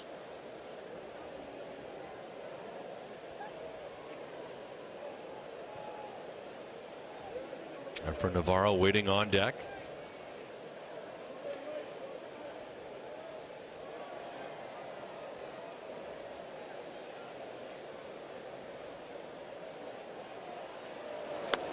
Strike called right on the corner, full count. Once again, the two-seam fastball. You think it's going to be away, but then it comes back and picks up the outside corner. Not a kind of pitch you want to be swinging at as a hitter in a 3-1 count anyway. Good pitch by Buchholz.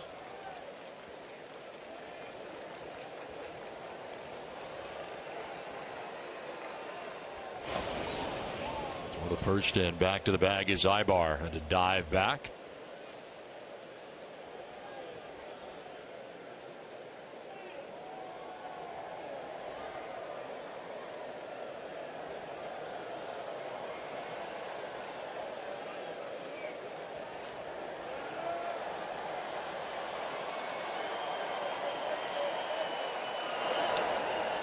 There's ball 4, and Iannetta down to first base. So there's the first free pass served up by Buchholz, and the first 2 have reached here for the Angels in the 5th inning. A scoop, scoop, scoop for the home team with delicious Hood Red Sox ice cream. Catch your favorites in the freezer aisle today. Always good, always Hood. Single and a walk, first and second, nobody out. Efren Navarro coming up. Grounded out to the second baseman, Dustin Pedroia, in the 3rd inning, 0 for 1.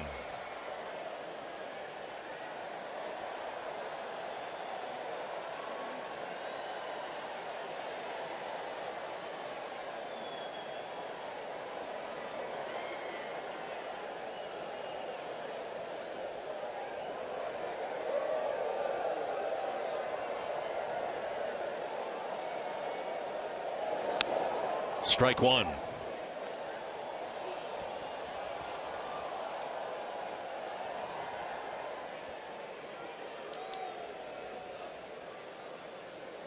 Navarro recalled from AAA Salt Lake July the 12th.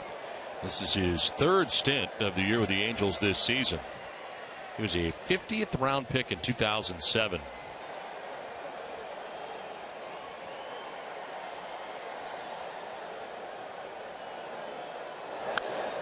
Fouled off, and it's 0-2. Hey, you got to give him a lot of credit for hanging in there as he has. That's a long time to be hanging around the minor leagues, and not a high draft pick, no free ride to the big leagues.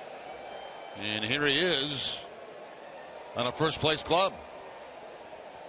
We've got the word on Richards in a left knee patella injury. To the extent in which he has injured it, not known yet.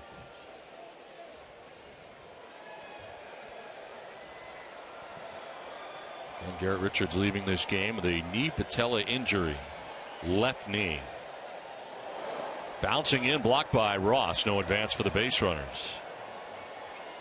Now they'll certainly get a better view of that once they get an MRI and are able to read the results of that and just see how seriously that knee is.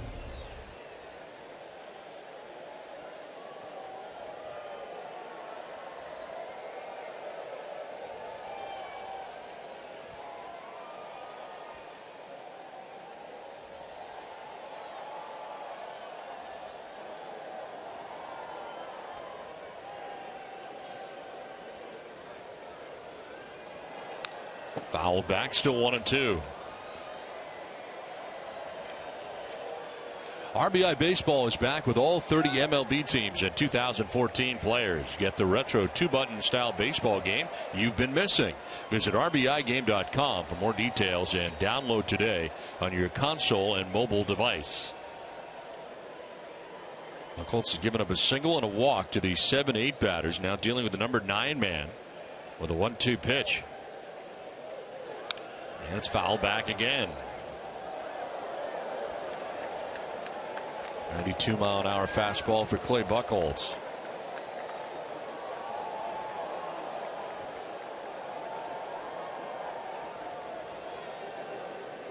Top of the order on deck in Cole Calhoun.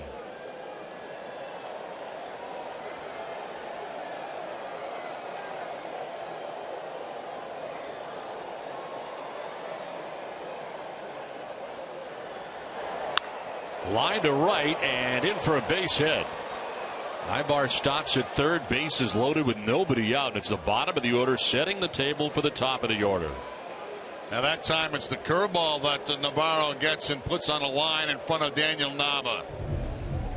There's a little hesitation at second base because Ibar wasn't sure whether this ball was going to be caught or not, so he has to hold up temporarily, and no chance to score once that happens. There's the contact right there, and Ibar held up at third base, especially with nobody out. You're not going to take that chance on scoring that run. Potential big inning in store for the Angels. Bases loaded, nobody out. Cole Calhoun coming up. He is struck out looking and lined out sharply to shortstop. 0 for 2.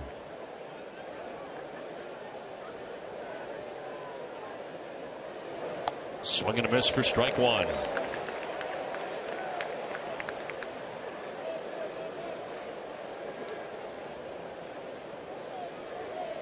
2 for 6 hitter with the bases loaded. That's with Ibar at third, Iannetta at second, Navarro at first. Nobody out.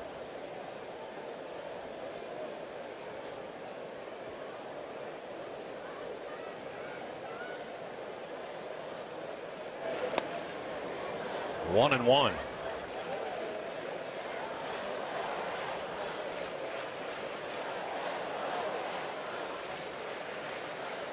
Already 23 pitches thrown in this inning by Buchholz. Does not have an out yet.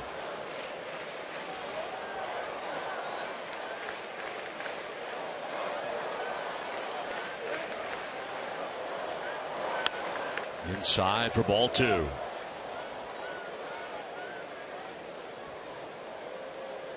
Buchholz 6-3 in his career against the Angels. 5-2 against them here at Fenway Park in 7 starts. 8 innings of 3-run ball with 8 strikeouts at Angel Stadium back on August the 9th. The Red Sox were just in Los Angeles.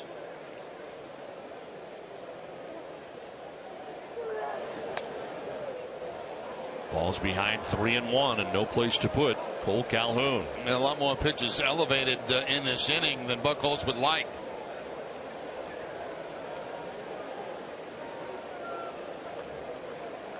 Fourth 3-ball count of his outing.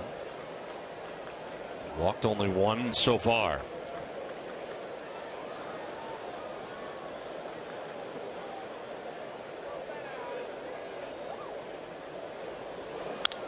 Wraps it foul off the front of the Red Sox dugout.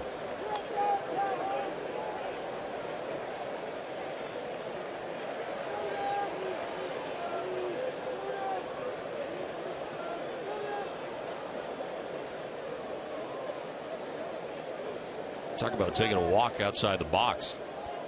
I thought he was going to the Red Sox dugout. He was all the way to the fungo circle.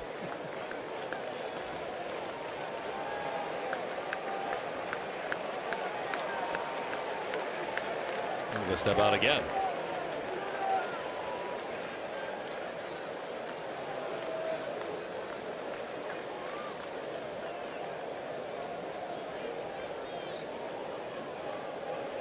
Bases loaded, nobody out. 3-2 the count to Cole Calhoun.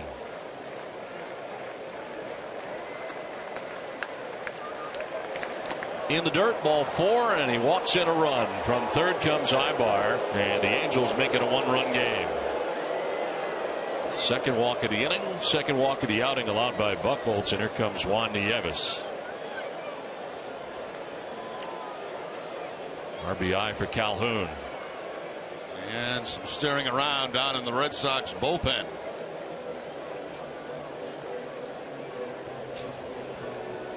And Clay Buchholz's pitching line brought to you by Ace Tickets. 4+, 5 hits, 2 runs. He's walked 2, struck out 3. 72 pitches thrown by Clay. And he does not have an out here in the 5th inning. It's time to hop around. It's Burke Badenhop.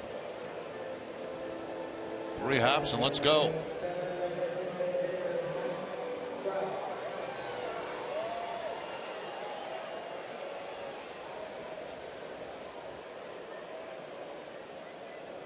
Mike Trout, the batter, with the bases loaded, nobody out, a run in.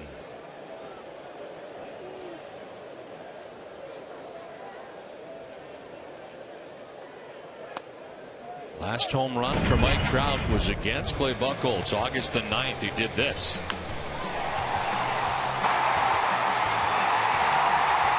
His 27th home run of the year for Mike Trout. Now he bats with the bases loaded and nobody out. You're in the top half of the 5th inning. In the air to shallow right. Nava coming in, still coming, and it'll fall. From third base comes Iannetta. Throw goes to second. There'll be a force out there, but a run will score. So they do get an out on the play. As Calhoun is thrown out at second base on the force out. 9-6. You can see Pedroia looking at Nava. Looks like Nava looking at Pedroia like he's going to take it, and it drops in. Like Daniel Nava had that all the way, but for some reason he looked at Dustin Pedroia while Pedroia is looking at him, and it just drops in between both of them. So run scores, game tied 3-3, and it's first and third with one out, and Albert Pujols the batter.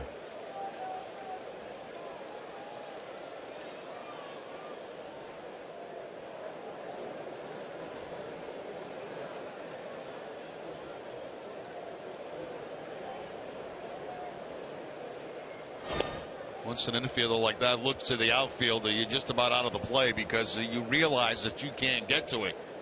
And then Nava was thinking the same thing as he looked in toward Pedroia to see if he was going to be able to make the play.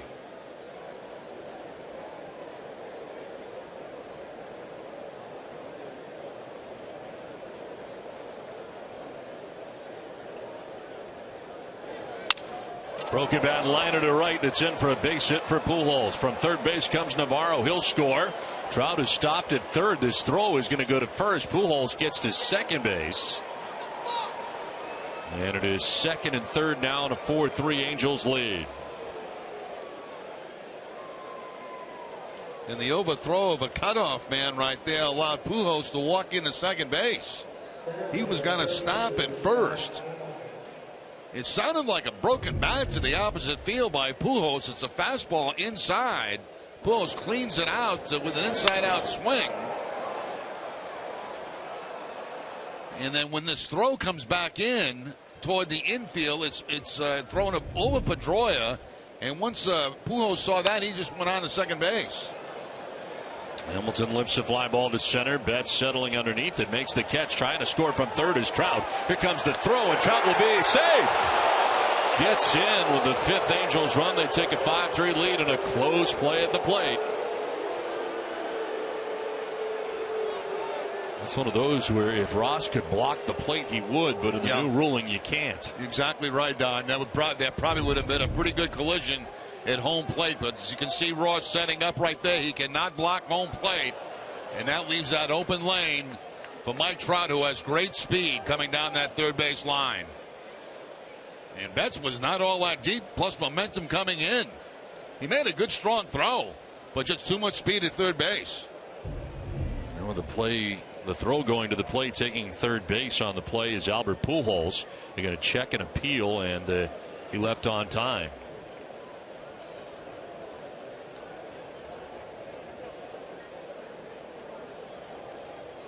So now Howie Kendrick, the eighth member of the Angels, to bat here in the top of the fifth inning.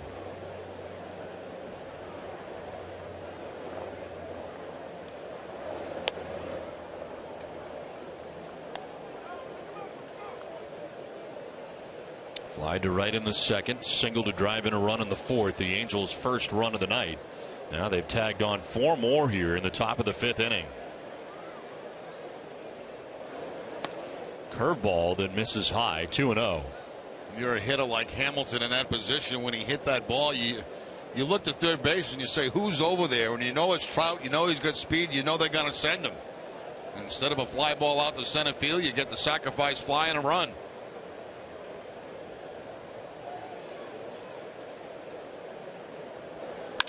Ground ball right side, and Pedroia can't get it. It's by him and into right. And from third base comes Pujols to put the Angels on top 6-3. They've scored 5 times here in the top half of the fifth inning. That's normally a ball we see Pedroia at least knock down, if not catch. See Pedroia moving in that direction to his left. Looks like he's got it lined up, but the ball goes right off the top of the glove, and another run comes in.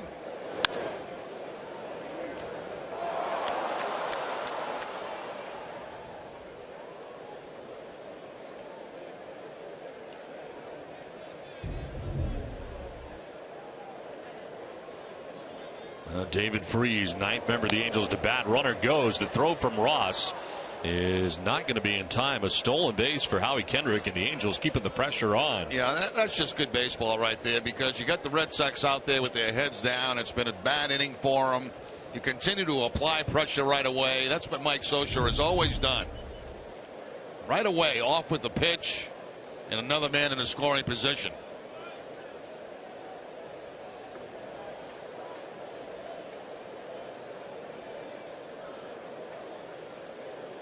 It was like a stutter start there at first base, too, by Kendrick.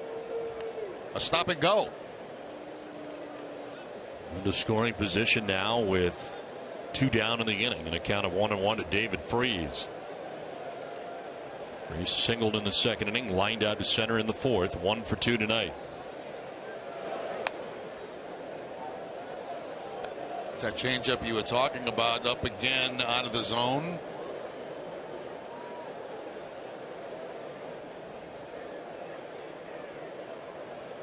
37 pitches this inning for Clay Buchholz.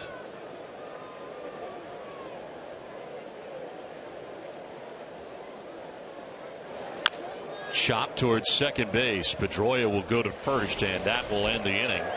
But what an inning it was for the Angels. They score 5 times and take a 6-3 lead.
Photo of the game. Tweet your photo to hashtag NESNFanPhoto for a chance to be shown in our broadcast.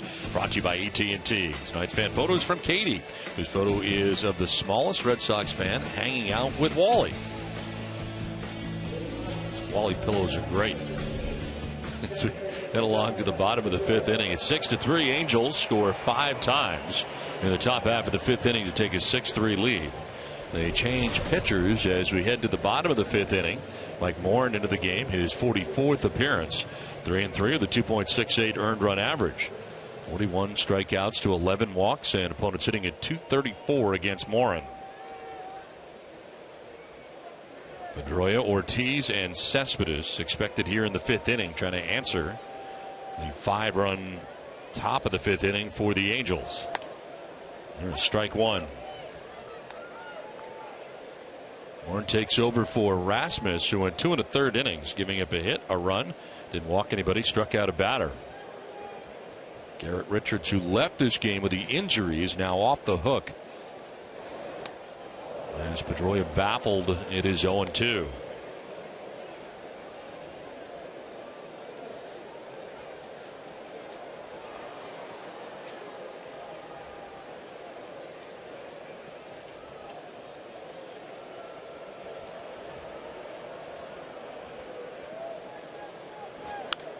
Late swing, protective swing, fouled off to the right. Ace Ticket, the official Red Sox ticket partner, has the best seats at the lowest prices to all the games at Fenway. All the 200% guarantee. Right now, Ace Ticket has special savings on all Red Sox games. Treat someone special. Visit Ace Ticket or call 1-800-MY-SEATS. Up and away for a ball, 1-2.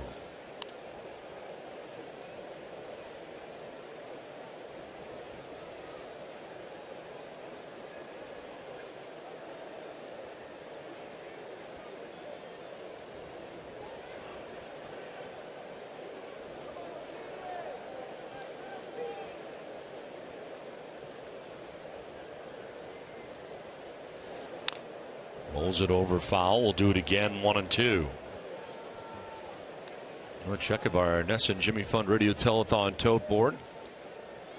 $2,582,861 been raised for the Dana-Farber Cancer Institute and the Jimmy Fund. And on the air tonight after the ball game again. For those of you who have not had the chance to make a gift, please do. A 1-2 pitch to Pedroia is up and in, 2-2.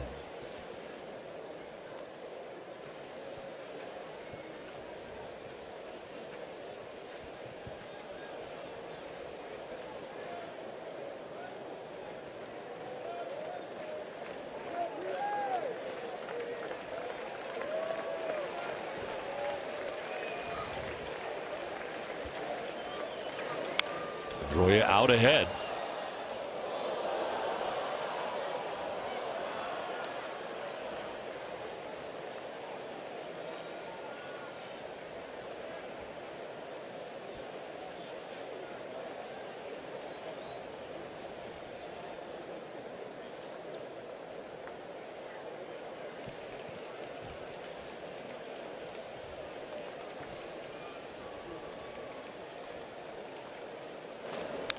Fouled off again, and Pedroia will see a 9th pitch of this at bat.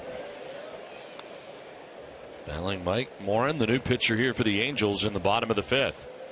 A lot of off-speed pitches to Pedroia in this at bat. And Pedroia able to foul him off to extend the at bat.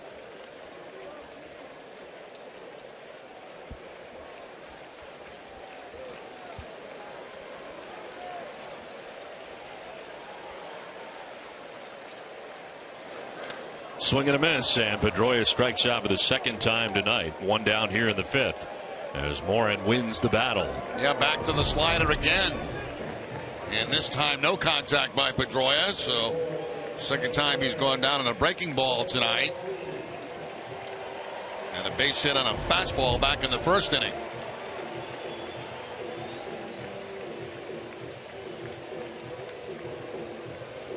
One out for David Ortiz, 2 for 2 in the game. A single to right field in the 1st inning. Home run in the 3rd inning.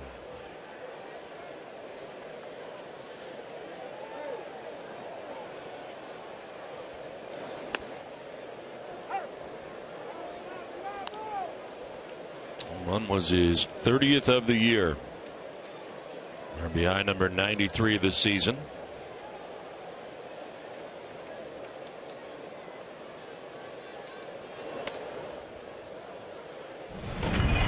Home run back in the 3rd inning of Corey Rasmus. That's to right. David Ortiz watches it go.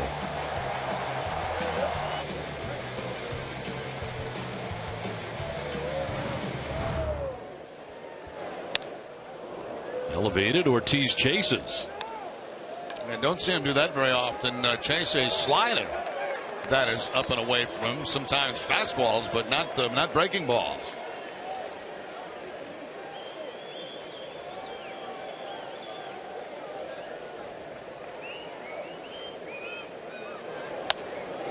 Now one crowds him and evens a count at 2-2.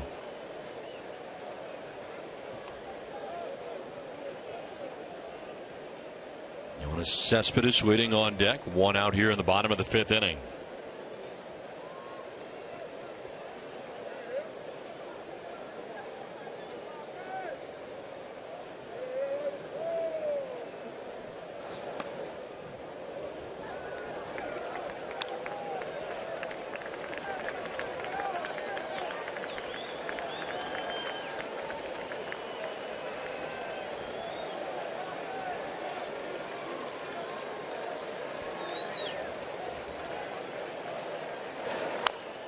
Grounded foul over by the Red Sox dugout. To do it again, 3-2.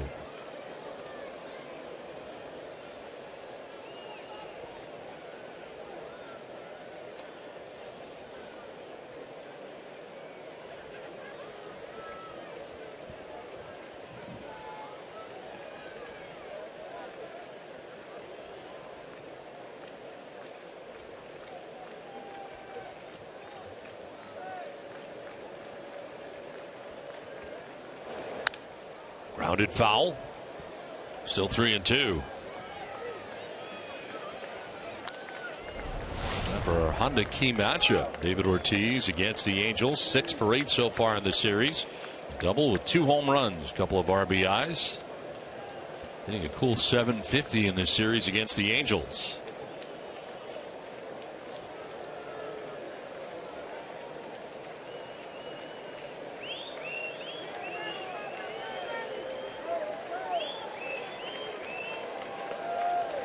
Eighth pitch of the at bat. Ortiz to left. Navarro going back, and that's going to be off the wall. Navarro plays the Karen. Big Papi throws the brakes on. Long single. And David has his 3rd hit of the night. I mean, he's really got it going on right now. I mean, he pulls the ball when he has to, goes to the opposite field when he has to. Gets a breaking ball that time outside part of the plate and does not try to pull it. Will use that left field wall, and obviously when he's spraying the ball all over the block like this, that's when he's at his best, and he is right now at his best. And he's telling Albert about it right now.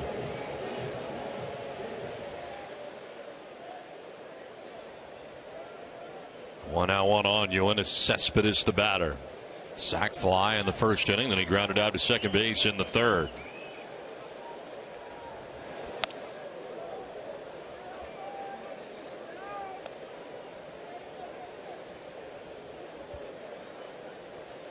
Tommy Lane up in the Red Sox pen. Buchholz working the first 5 innings and tagged for 6 runs so far on 7 hits. Beginning the top half of this inning, the 5th.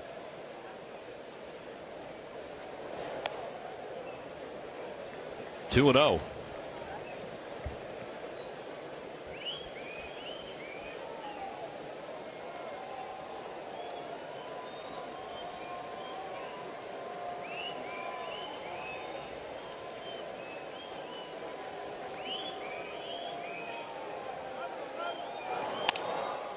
Called a strike right on the corner. 2-1.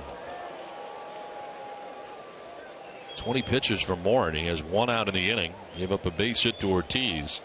Some lengthy battles with the first 2 batters in Pedroia and Ortiz, and now behind Cespedes, 2-1.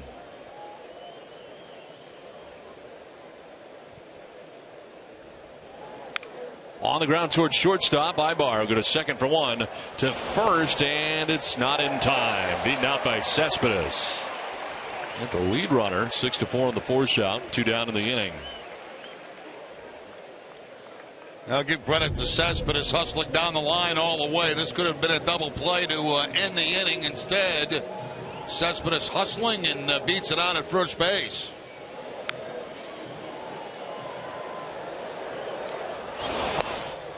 Don't see many home run hitters getting down the line like Cespedes just did.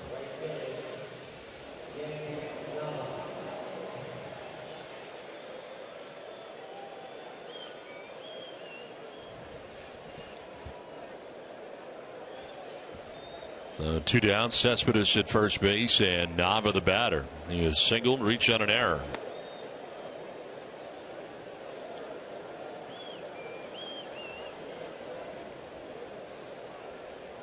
Scott trying to steal back in the first inning. Gunned down by Chris Iannetta.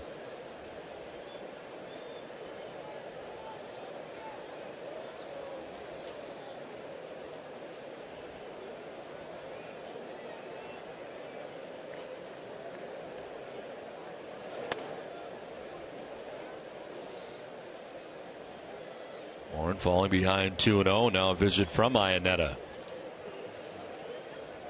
Gulf Electricity, they're powering Fenway Park, and they can power your home too. Visit gulfelectricity.com today.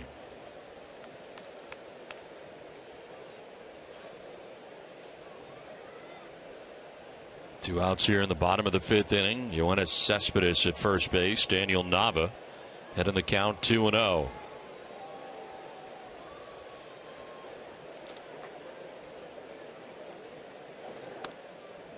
Now 3-0.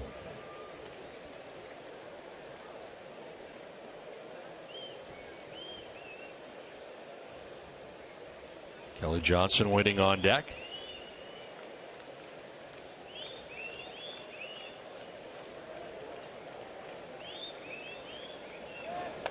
Here's ball 4. He walks Nava with 2 outs here in the 5th inning. First walk given up by Morin. That'll bring a visit from Mike Butcher, the pitching coach for the Angels.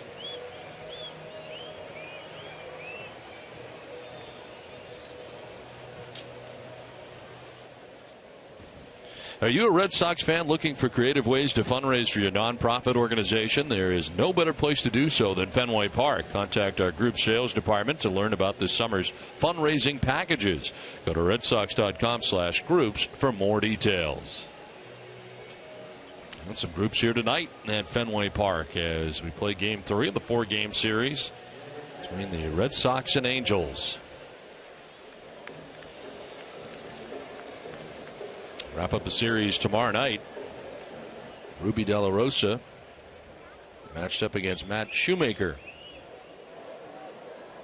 And Seattle will be in for 3.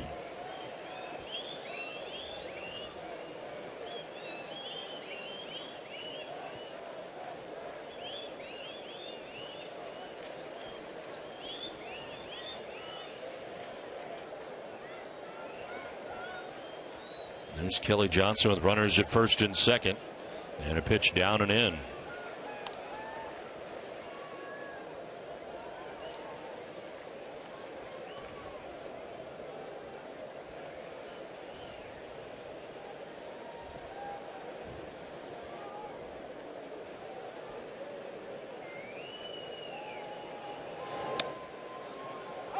And their first strike, 1-1.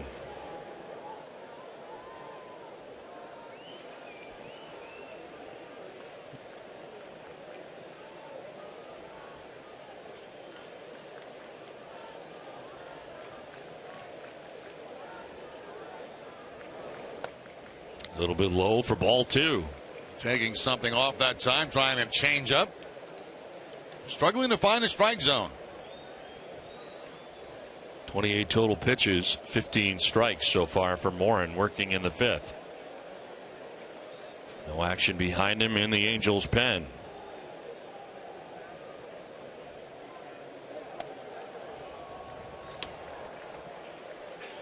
Three balls and a strike. Mike Butcher's already been out there to talk to him.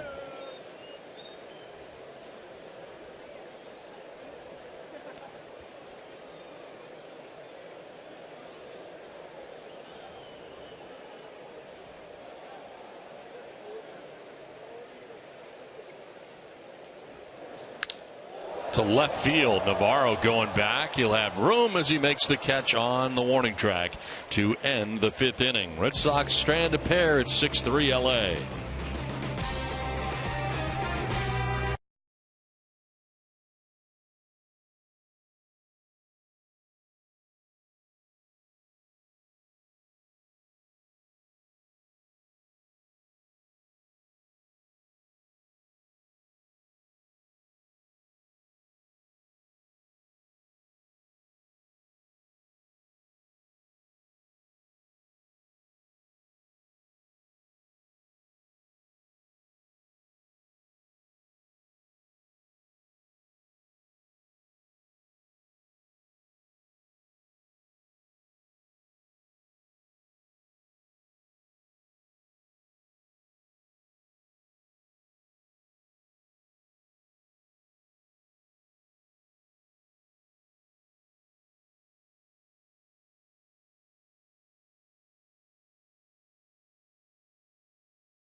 .11:30 and get the reliable power and performance of Duracell delivered to your office that afternoon. WB Mason and Duracell, trusted everywhere.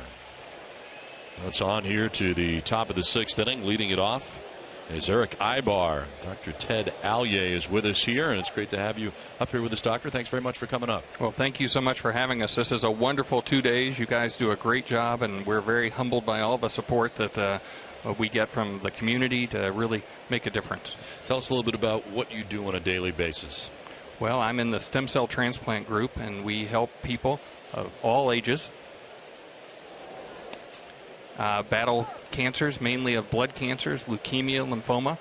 We perform transplants either using their own blood or the blood from somebody else, and it's a wonderful field to be in. There have been tremendous changes over the last 20 years. Great improvements, but there's a lot of work left to be done.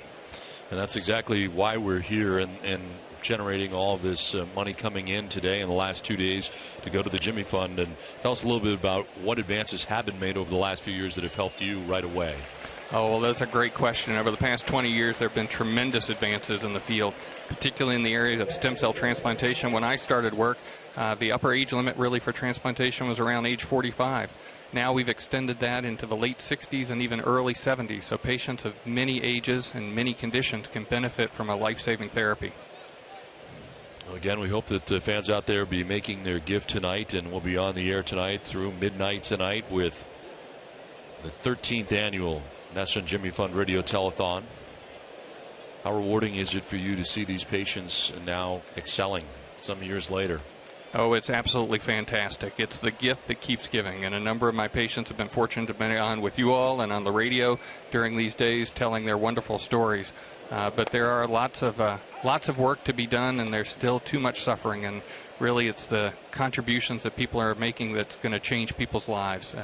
It's going to not only help them in the current battle, but it's going to help prevent cancer in the future. Well, Red Sox here trailing 6-3 as a ball fouled off. Dr. Allier with us here, and that is going to be a very difficult thing on a daily basis to be dealing with some of these patients. We see the patients who talk to us, but you have to be right there with them and sometimes let them know what the situation is.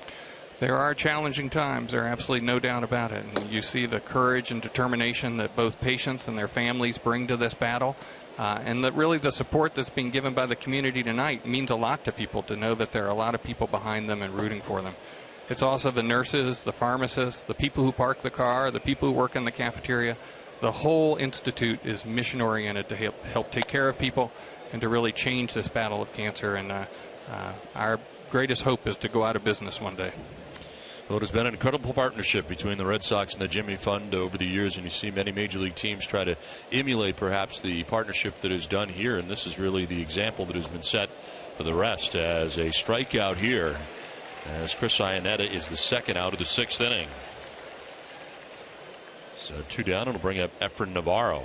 When you have to inform a patient now that they have a problem, they have the disease, that you must have a lot more confidence in what you're able to do for a patient now than you did just 5 to 10 years ago. You're absolutely right. There are new tests that are able to be performed.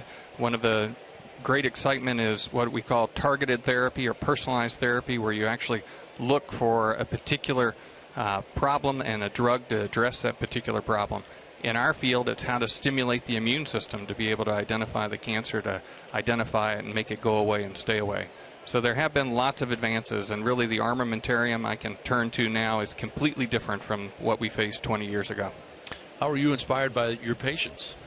Oh, my patients are what keeps me going to work every day, which is to try and help them. Our whole team is dedicated to try and help them, but also our commitment to try and make things different, to try and make things better, to bring these new therapies to the clinic. I think that's what makes Dana-Farber special in New England and really across the country, and being able to do new things. 1-1 pitch here to Navarro, and a swing and a miss, 1-2. What made you choose Dana-Farber to be there? Oh, well, that's a wonderful question. I was actually born and raised in Kentucky and went to school in North Carolina, and thought I'd come to the North just to see how the Yankees live for a couple years. And I started to work at Dana-Farber, and now I've been here for 23 years. Wow. And it's been a wonderful place to work with great community support. And I feel very fortunate to be a part of an organization that helps people like it does. Well, we thank you for all that you do, and all the doctors that have joined us over the last 2 days, and how important this really is here at Fenway Park the last 2 days. And you could say something out there, someone who's thinking about donating, why should they do so? Oh, well, I think you're going to change somebody's life today, and you're going to change people's lives tomorrow. So it really is very important to reach deep, to contribute, and to know that it's going to an extraordinarily good cause that's really going to help people. We thank you very much for coming up. We appreciate all you do. Thank you, gentlemen. This is wonderful. Thank you. Thank you. Dr. Allier joining us here at Fenway Park, Associate Director, Stem Cell Bone Marrow Transplant Program at the Dana-Farber. And again, we hope that you will give your gift tonight at 877-738-1234. A 2-2 pitch from Buchholz is strike 3, and that ends the top of the 6th inning. It is 6-3. The Angels on top.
Colin Cowgill has taken over in left field for Efrain Navarro. And a new pitcher for the Angels, Fernando Salas. Every day, Fernando Salas back in the game here. His 42nd appearance of the year, 4-0 with a 2.49 earned run average, 46 strikeouts to 12 walks. Xander Bogaerts leading it off here in the bottom of the 6th inning. Xander has walked and flied out to left field. Salas takes over from Mike Moran, who went an inning giving up a hit. Walked a batter, struck out a batter. But did not allow a run in a lengthy 5th inning. A lot of long at bats, but the Sox could not score against him. Bogaerts takes a strike and is down 0-2.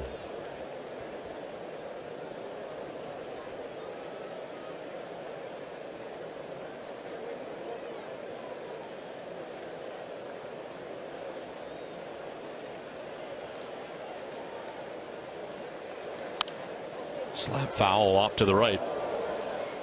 Well, now you can bring the Green Monster home with the new Fenway collection from Benjamin Moore, official paint of the Boston Red Sox. Visit monstereverywhere.com to find the store nearest you.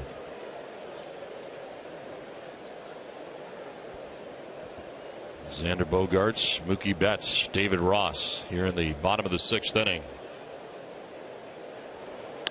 And a swing and a miss. Striking out is Xander Bogaerts, and it's that slider that gets him away. 1 down. That's been pretty consistent. Once they get ahead of Bogaerts, they pretty much stay with that breaking ball right there that's away from Bogaerts, and he's been having an awfully difficult time making good solid contact on it. That time no contact. 1 down here in the 6th inning for Mookie Betts. 0 for 2. Fouled out to the first baseman Albert Pujols in the 2nd. Flied out to center, and Josh Hamilton in the 4th.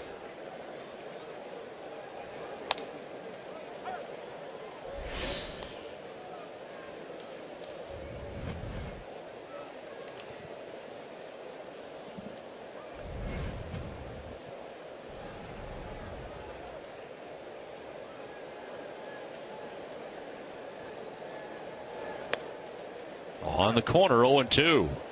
Salas peppering those corners so far since coming in.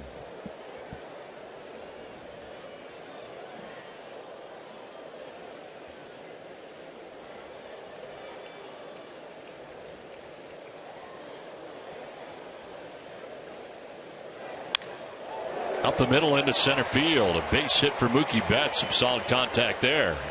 And a 1-out base hit here in the 6th inning. Well, hey, Duncan fans, want to enter for the chance to win tickets to the coolest events of the summer? Go to wickedddcoolperks.com to learn more. That's Wicked DD Cool Perks with 2 Ds. And make sure to sign up for the DD Perks and use your registered Dunkin' Donuts card all summer long. No purchase necessary. Must be a Mass or New Hampshire resident and be 18 years or older. It ends August the 31st. David Ross, the batter, with 1 out, 1 on. And an RBI single back in the 2nd inning, then popped out to the shortstop in the 4th inning.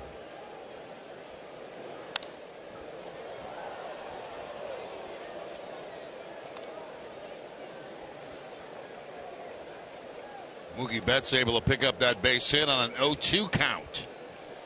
Drive it right back up the middle for the base hit. 1 for 3 night going, a 5-game hitting streak for Betts.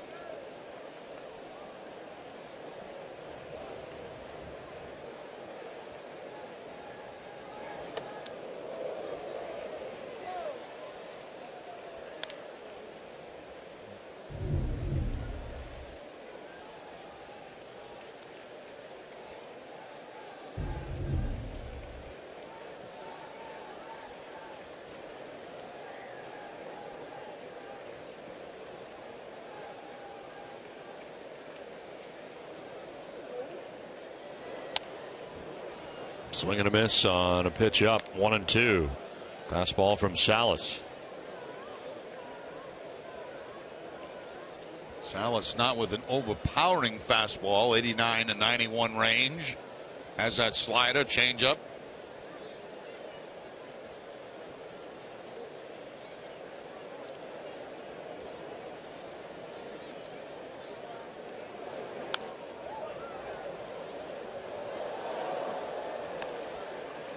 H.B. Hood salutes the Red Sox Foundation for their work with the Jimmy Fund. All of us know we must cure cancer, especially the cruelest of them all, children's cancer.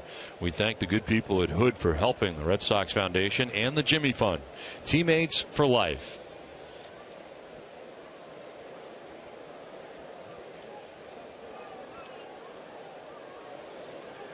One out, one on. David Ross down on the count, 1-2. In the dirt, and Iannetta couldn't find it. It kicked out in front of him, but taking second base is Mookie Betts.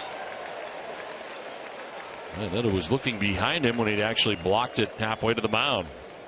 He backhanded the ball and thought it got all the way maybe back to the backstop as he looks around, but the ball's actually out in front of him.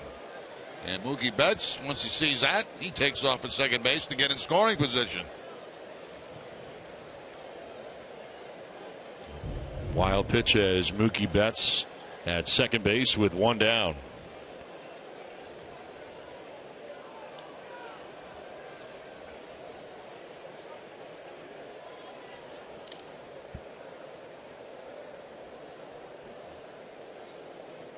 Well, a new number just going up there right now. 2,659,400 at the moment. That may be changing as we speak. 2-2 popped up. Pujols into foul ground, has a play and makes it for the second out of the inning. That tote ball has really jumped since last night when we left the air. Yes, it has. Been a big day. If not mistaken, it was just over $1 million, I think. Last night afterwards. At the end, yeah. Yes. So a big day today. We thank everybody that has contributed and hope that if you have not, that you will. Two down. Betts at second base. Top of the order, Brock Holt. Again, no amount is too small.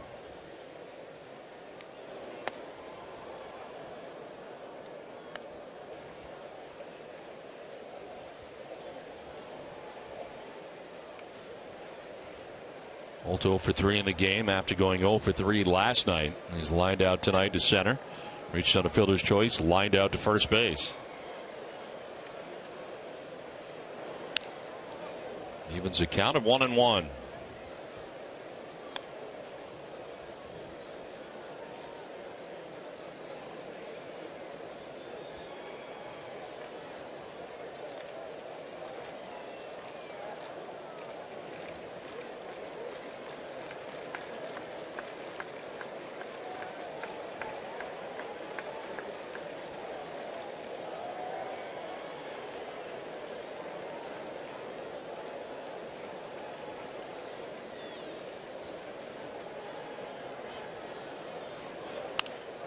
Fouled off, 1-2. Well, don't miss Red Sox first pitch presented by Men's Warehouse, proudly introducing Joseph Abboud. TC and Jim Rice will have the latest on the AL playoff race. That's tomorrow at 6 p.m. on NESN.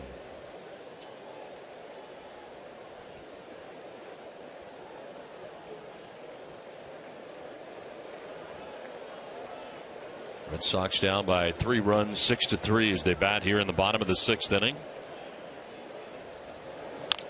And a grounder down the first baseline. Albert Pujols will flip to the pitcher covering, and Salas is there for the out. We're through 6 innings, 6-3 Los Angeles.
more, and it is the longest MLB games in 2014, and the Red Sox are on the list. 19 innings. So are the Angels, of course, from Anaheim. 6 hours and 32 minutes, 19 innings on a Saturday night in Southern California. Longest game time-wise, however, Detroit at Toronto. 6 hours, 37 minutes. That was 19 innings. Chicago and Colorado played 16. Chicago and Pittsburgh playing 16. The 19-inning game we had was a 2-scorecard game. Yes, it was. And was untied and tied in the 14th inning. We'll get to the 19th. Burke Badenhop into the game. Comes in here in the top of the 7th inning. Clay Buchholz done after 6 innings tonight, giving up 6 runs on 7 hits. This is driven to right field down towards the corner. Heading over is Nava. Heading to second base is Cole Calhoun. Has himself a leadoff double to begin the top of the 7th inning. I'll tell you, the more you see of Calhoun, the more he impresses you, both with his offense and his defense. Walked in a run back in the 5th inning, and now in the 7th, leading it off with a double off a changeup from Badenhop.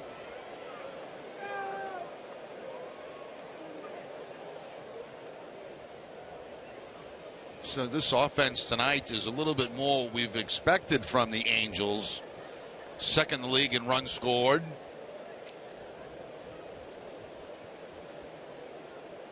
Mike Trout, the batter, 0 for 3. Picked up an RBI and a fielder's choice in the 5th inning. It was a big inning for the Angels. They scored 5 times in that inning. So Buchholz 6 innings, 7 hits, 6 runs. He walked 2 and struck out 5. On the hook came in at 5 and 7.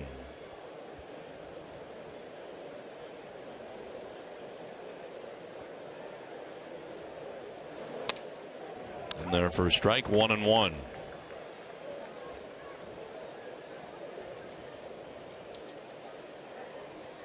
Badenhop worked on Saturday against Houston. First appearance of this series. 1 inning and 2/3. Going away, 2-1.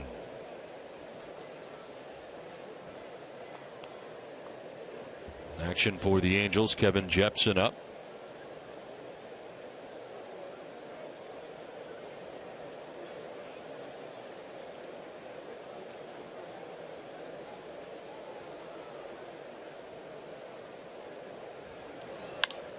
Up the middle, Pedroia to the backhand. Throws out Trout, but Calhoun takes third base with 1 away.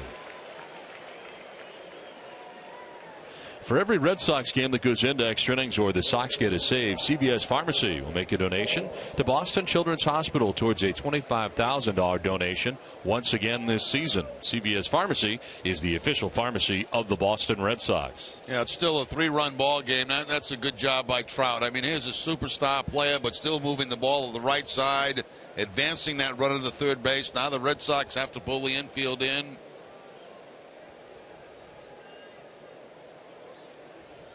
Albert Pujols 1 for 3 in the game.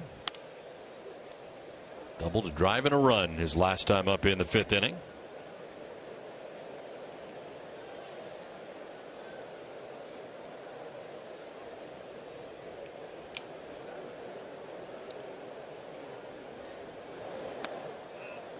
Low for ball 2, 2-0.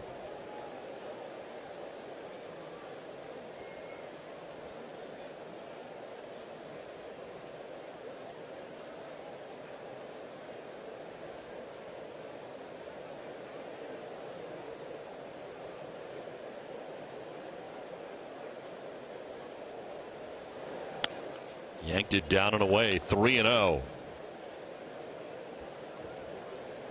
And obviously, look out for the green light.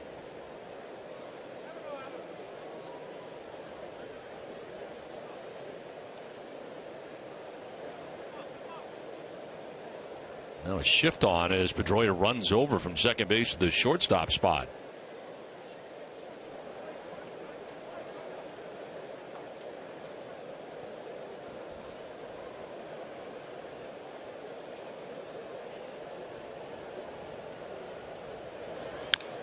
Swings 3-0 and fouls it off.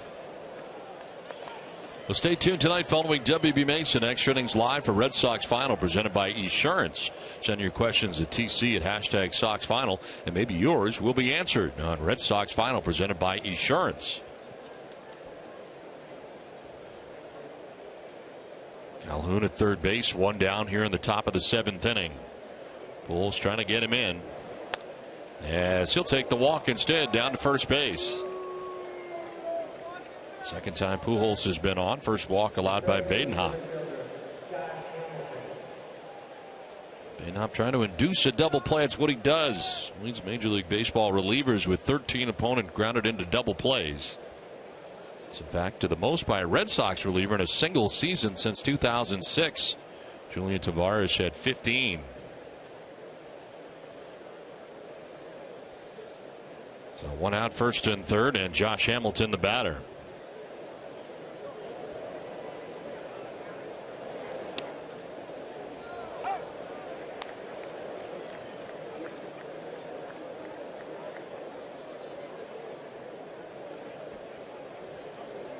Calhoun at third, Pujols at first, one down. Time called again.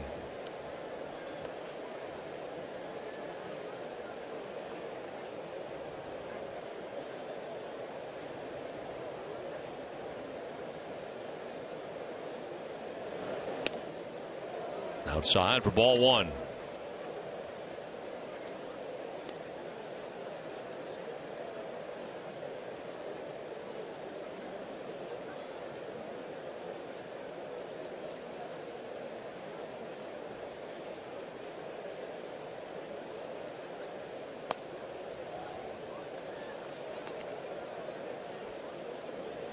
Badenhop gave up a double to Cole Calhoun to begin the inning. Trout grounded out to second base, but advanced the runner and Calhoun to third. Albert Pujols was walked, so first and third, one down. Hamilton ahead, 2-1. And fouls it off to the left, 2-2. That's a pitch right there that Hamilton would like to have back. Fastball right down the middle of the plate. And down a little bit.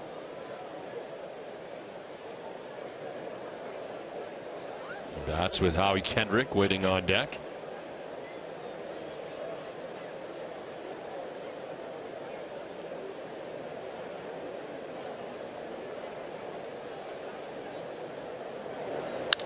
In the air to deep right field. Nava going back onto the track, and he'll make the catch up against the wall. Tagging at third is Calhoun. He'll score. Staying at first is Pujols, and the Angels up their lead to 7-3. It's time for a NESN Sports Today update.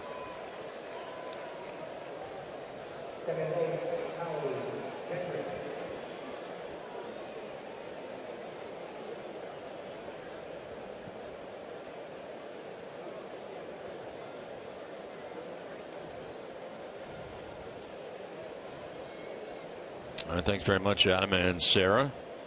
Two down here in the 7th inning. A run in, a sac fly for Josh Hamilton. And it is strike one to Howie Kendrick.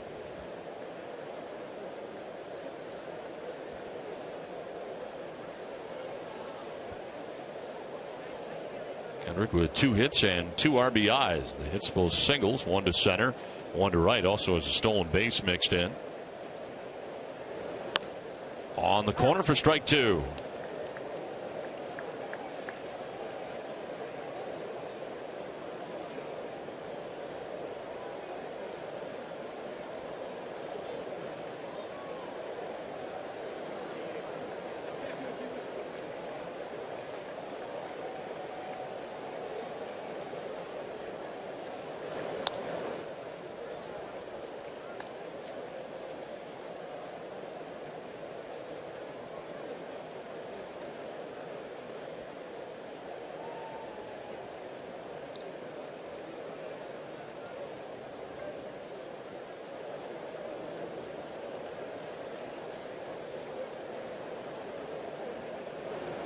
Kendrick drives this out towards deep right center field, headed back, Nava and Betts, and it'll be Mookie Betts What a long run he had, and he comes up with it out there in deep right center field. Nicely done by Mookie Betts to end the inning. 7th inning stretch, 7-3 Angels.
Southwest Airlines. Find our fares only online at southwest.com.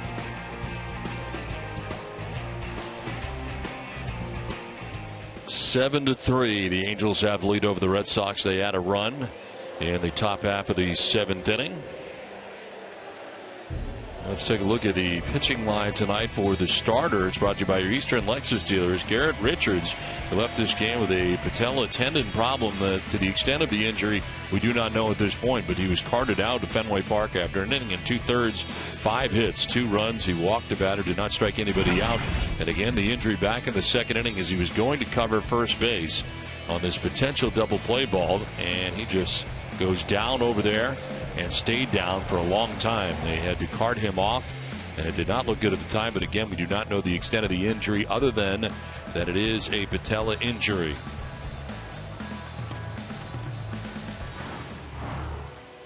Angels have provided some offense since then and now lead it 7 to 3. They move on to their 5th pitcher of the night. It's Kevin Jepsen. Comes into the game here for the Angels. 62nd appearance, 0-1 with a 2.22 earned run average, 63 strikeouts and 19 walks. And opponent sitting at 181 against Jepsen. And we've seen him in just about every role, with the exception of starter for the Angels. Takes over for Fernando Salas, who went an inning giving up a hit, no runs, no walks, and 1 K. The bullpen, since Richards left, has only given up 1 run. That was charged to Corey Rasmus. Otherwise, Moran, Salas, and now Jepsen.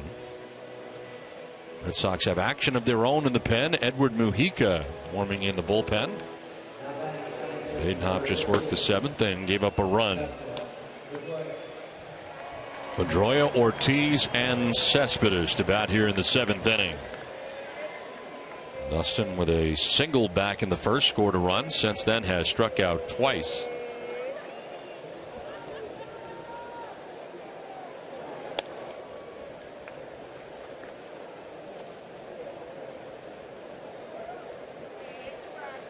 Jepson getting the save on Monday night. 4th save of his big league career. And his first save since September 16th of 2012. Talked about him quite a bit in this series, but he leads the majors with 55 scoreless appearances on the season.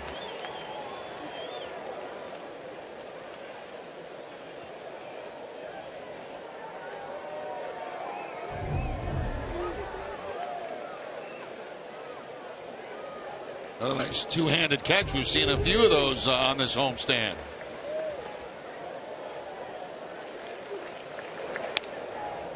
Strike called, and Pedroia down 1-2. Jepson going to the fastball on the outside part of the plate to pick up the strike. Put Pedroia in the hole, 1 ball and 2 strikes.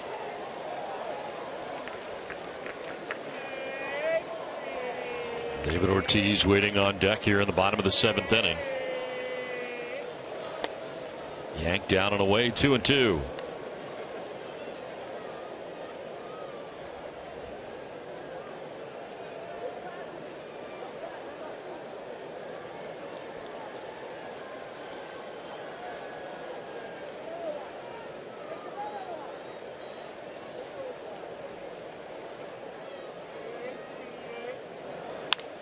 On the ground up the middle, Ibar on the run, and in time to get Dustin Pedroia for the first out of the inning. Well, don't miss Red Sox Game Day Live presented by DCU Digital Federal Credit Union tomorrow at 6:30. TC and Jim Rice will preview Ruby De La Rosa's start in Game 4 of the series against the Angels. DCU Digital Federal Credit Union. What can DCU save you? Ruby De La Rosa getting the start here tomorrow. 4-4 individually with a 3.79 earned run average, matched up against Matt Shoemaker, 11-4 on the year with a 3.84 ERA. Right-hander going for the Angels. 1 down for David Ortiz, who's had a big night. 3 for 3, including his 30th home run of the year.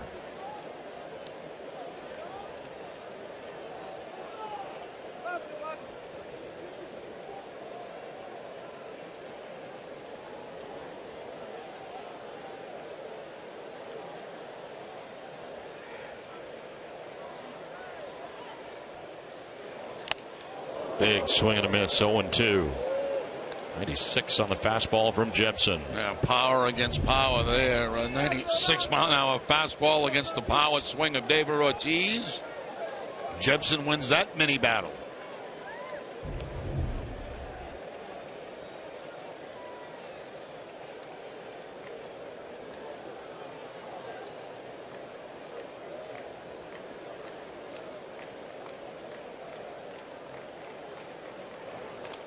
Bouncing in and almost hitting Ortiz.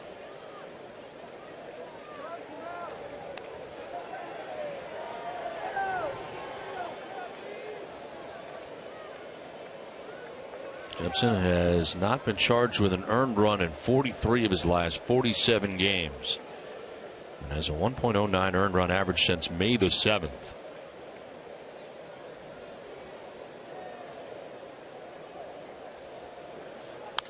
Ortiz fouling it off to the left.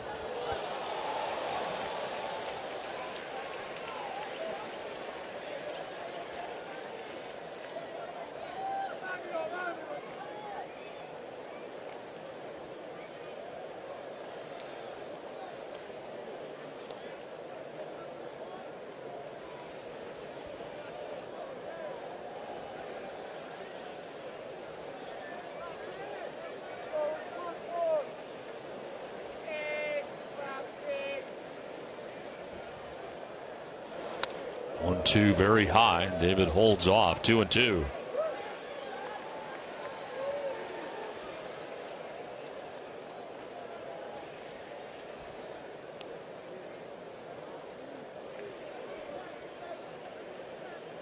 On deck for Boston, Yoenis Cespedes here in the bottom of the 7th inning.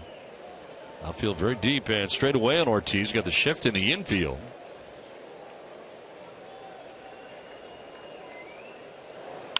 And David goes the other way. Base hit into left field. His 4th hit of the night. Big Papi going the other way. He's been doing that a lot lately. Well, he went the other way last time up with a little bit more authority than this. This breaking ball gets him around the label of the bat and just kind of pushes the ball out toward left field for the base hit. So a big night for Ortiz. 3 singles and the home run. Another chance to talk to Albert Pujols. They know all about each other tonight, and Ortiz been down there so much.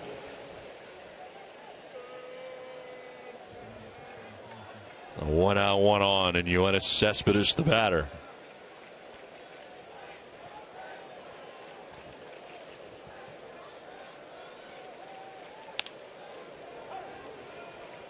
Cespedes with a sacrifice fly back in the 1st inning. Picked up his 80th RBI of the year with that sac fly. Grounded out in the 3rd, reached on a fielder's choice in the 5th.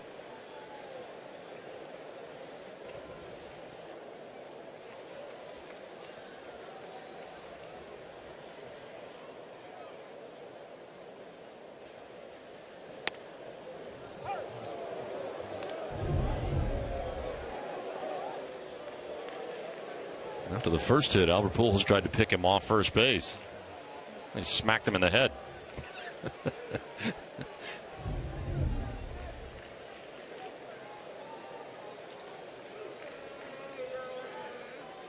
They talk a lot more than people in Washington talk at times over major problems.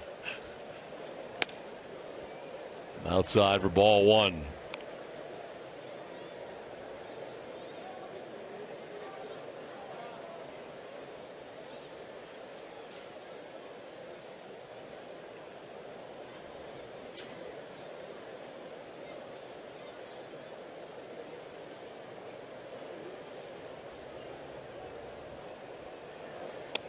Low and away, 2-2. Ortiz ought to start a new show called Papi Talk. We could have it right here on Nesson.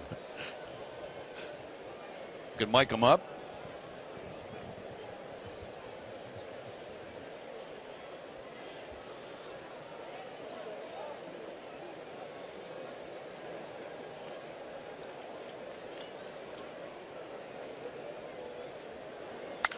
Line to right field. Cespedes sending it down to the corner. Ortiz headed for 3rd as digging it out is Calhoun. It is a double for Yoenis Cespedes. 2nd and 3rd with 1 out for Boston in the 7th inning. Now Cespedes gets that fastball, hits it very hard down that right field line. Nice job by Calhoun playing it down in the corner. And with 1 out, Red Sox got a couple of men in scoring position. Cespedes had a sacrifice back in the 1st inning to bring home a run, his 80th RBI of the season. Picks up his 28th double. 2nd and 3rd, 1 out. Daniel Nava coming up. He's been on base 3 times, reached on a single in the 1st, reached on an error in the 3rd, and then walked in the 5th. So Jepsen, who's been an incredible run here in the jam, 2nd and 3rd with 1 out.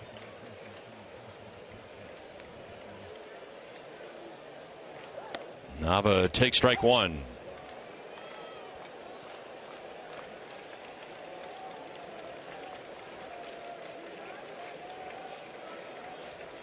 Ortiz at 3rd, Cespedes at 2nd with 1 out.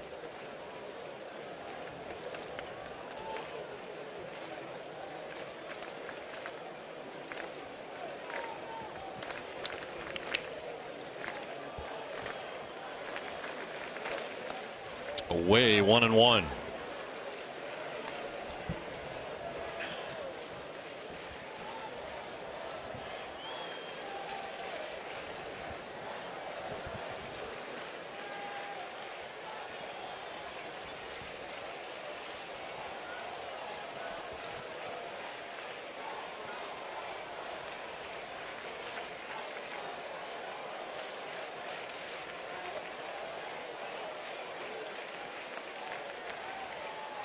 Swinging, Nava's down 1-2, a foul tip.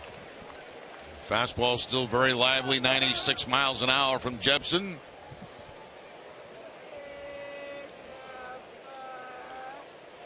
Jepson right now could use something that does not include contact. Ahead of Nava, 1-2.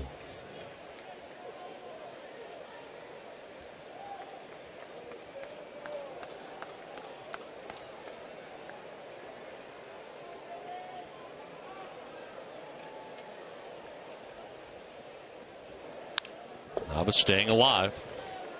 Pitch down low, 1-2. That's a pretty good job by Nava right there after seeing so many fastballs. Then he gets that changeup down and is able to foul it off.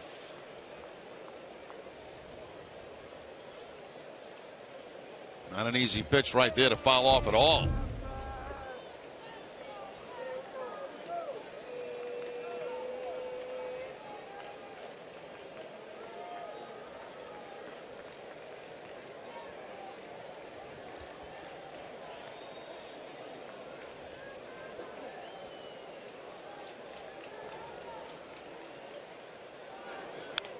Fouled back, still 1-2.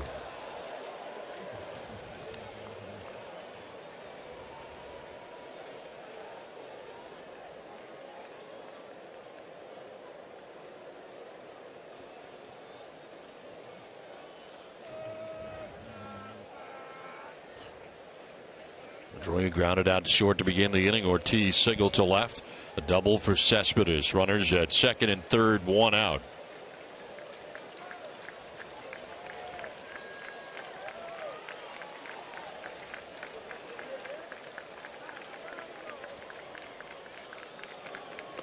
Outside, 2-2.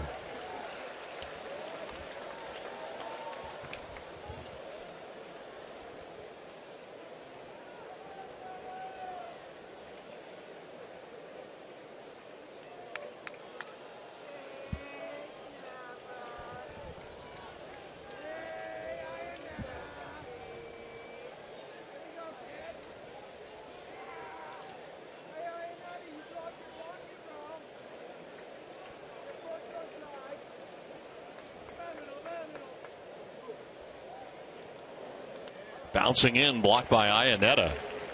Full count now. Nice job by Iannetta. That was a changeup from Jepson, and Iannetta getting down there, blocking the ball, having it roll up that third base line. Got a piece of his hand too, it looked like. His throwing hand.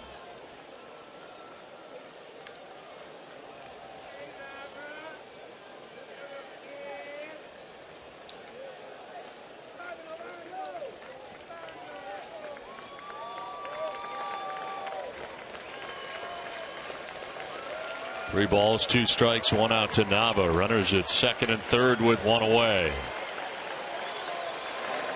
Nava hits a fly ball to left field. Cowgill getting himself ready as he makes the catch. Ortiz going to be stopped, and the throw in the air to the plate. Good thing he didn't go. Two down. Well, that's why the defensive change out there for Cowgill. I mean, a very strong arm all the way in the air to home plate. And you're right. It's a good thing David Ortiz did stop, because he'd have been out by about 10 feet.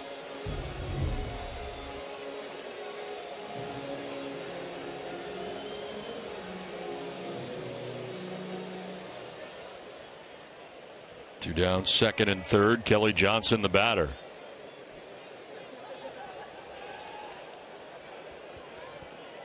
Singled to left in the second, reached on a fielder's choice in the third, then flied out to the warning track in left field in the fifth inning.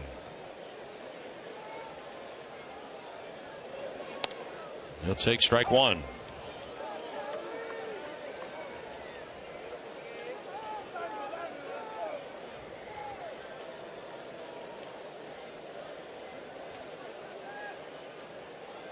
Shift on the right side here on Johnson.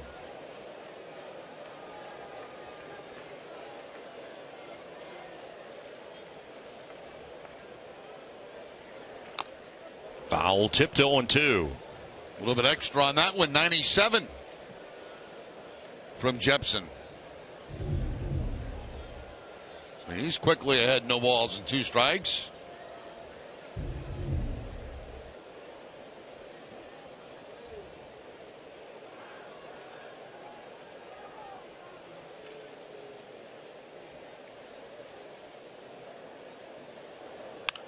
Late swing, and it's fouled off into the seats.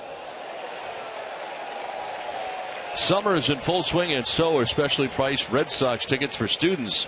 Student tickets are available for every Sox game. Tickets start at just $9. So go to redsox.com/student to take advantage of this great offer today.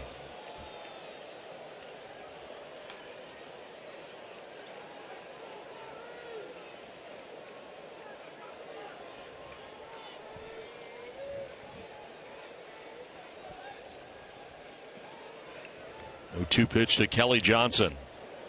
Swing and a miss, and Jepsen gets out of the jam. A fastball at 96 miles an hour. 7-3 Angels.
Seven to 3, Angels have the lead over the Red Sox as we head to the top half of the 8th inning.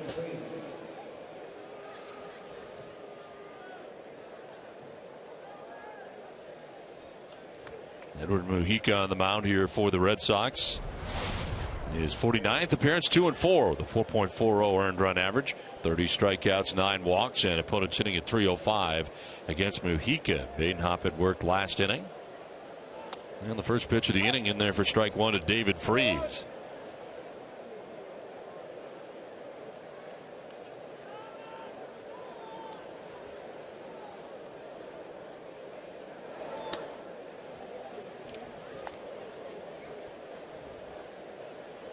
Freese singled in the second inning, lined out to center in the 4th, and grounded out to second base in the 5th.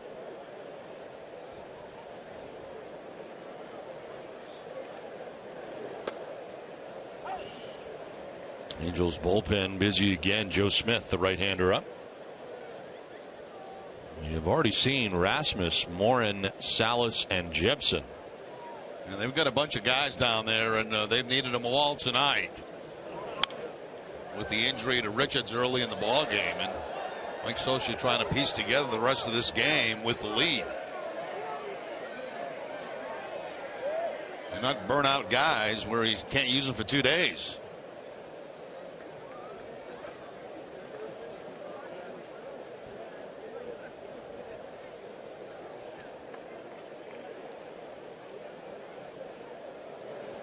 Swing and a miss, and Mujica strikes out Freese for the first out of the 8th inning.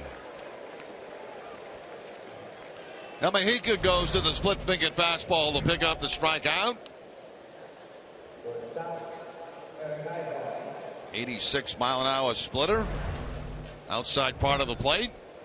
Mika Insurance, great service, great coverage, and a great price for auto, home, or life insurance. One out in the 8th inning. Eric Ibar grounded out in the 2nd inning, singled and scored in the 5th. Grounded out to second base in the 6th inning.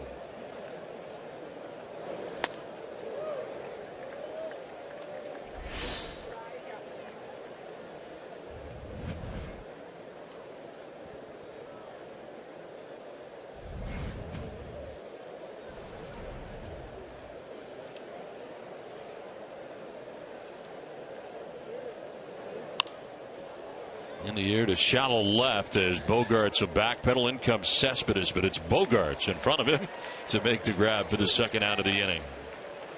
Well, don't miss WB Mason Extra Innings Live right after the game. The guys will break down Clay Buchholz's start and have John Farrell's post-game comments. Can't go wrong when you buy right at WB Mason. 2 down in the 8th, and it brings up Chris Iannetta. Struck out in the 3rd, walked and scored in the 5th, and then struck out in the 6th inning.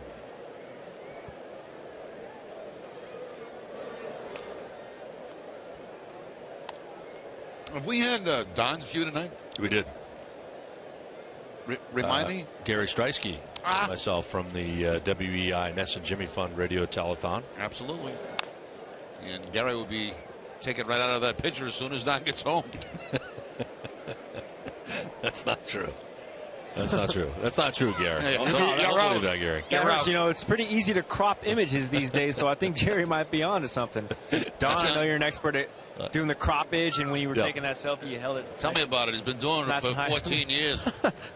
So here's the difference, Gary. Now, if we had taken that picture with somebody else, and somebody else was there, let's say an actor or an actress or a rock star, then I'd have to say you probably would be coming out of that picture. But where it's just you and me, that's the way it'll be. Let me ask you this. I mean, why? Why would you be taken out? Let's say, for example, we got McConaughey right there. Yes. He was, first of all, great example. First of all, that's a great picture. Yeah. But why? Why would you be then out of it? Yeah, it hurts. That hurts, well, actually. It shouldn't. It shouldn't. You should not be offended at all. It's just it's all about me. Oh, okay. That makes sense. Oh, well, all right. And if we're all about me, it has nothing to do with you. Oh, it's an easy explanation. Out of the picture. And it also be consistent with the other pictures that are in my office. I can't get mad at that, Jerry. Yeah, see? Gary gets it. How come you don't get it? 14 years you've put up with that, huh, Jerry? Wow. I'm used to it. I mean, I guess I need to learn to adapt. No pictures. We've had all kind of people in this booth through 14 years. And the only thing that's in the pictures of my arm or my finger. Iannetta strikes out to end the inning. It's 7-3 Angels.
Brought to you by the new Scion TC, Dunkin' Donuts, your New England Ford dealers, Infinity Luxury Cars that deliver inspired performance, and by Southwest Airlines.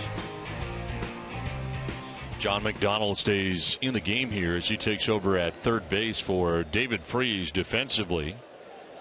And on the mound for the Angels is Joe Smith, his 62nd appearance, 5-1 with a 2.09 earned run average, 59 strikeouts, 11 walks, and opponents only hitting 183 against Smith. Xander Bogaerts leads it off and takes a pitch inside. Kevin Jepsen worked the 7th inning, giving up 2 hits, no runs. Didn't walk anybody, struck out a batter. Now Smith becomes the 6th Angels pitcher of the night.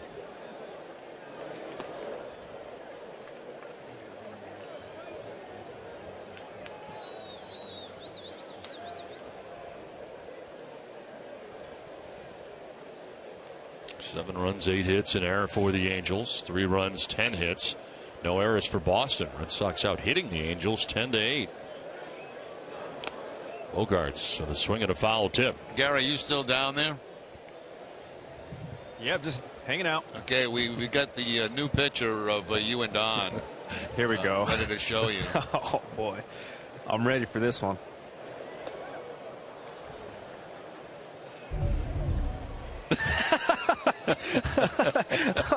Oh man, Don, how do you crop out the guy in the back though?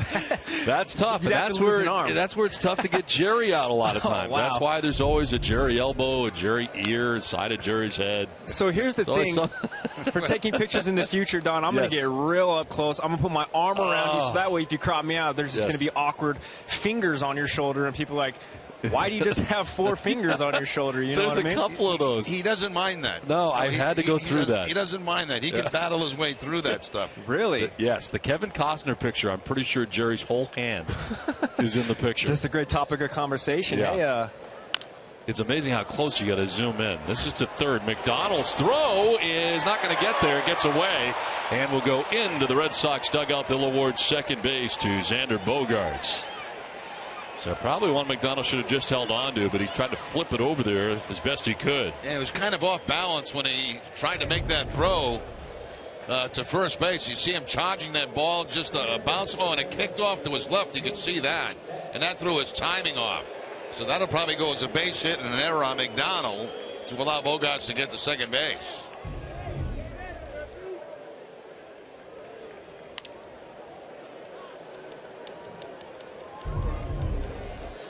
There he is. Now the guy's gone. Gary, he can't be done. Man. See? He's gone. Wow.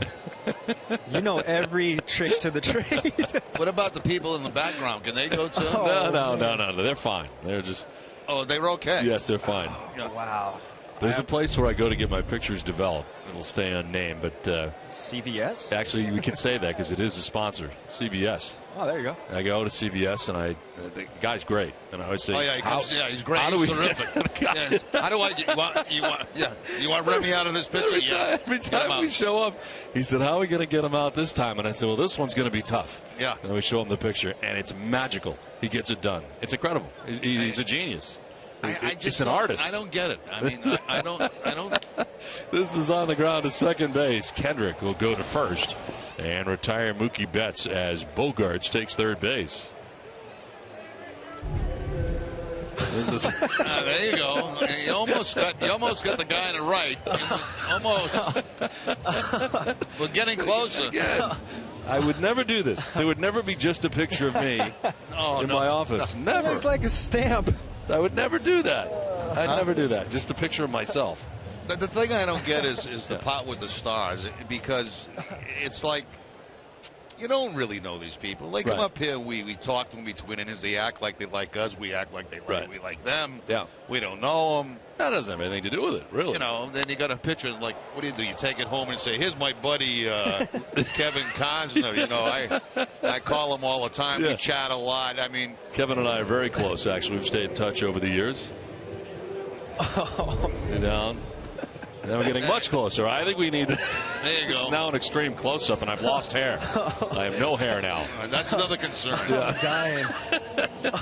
Oh, that's so funny. We need to back off from this shot right here.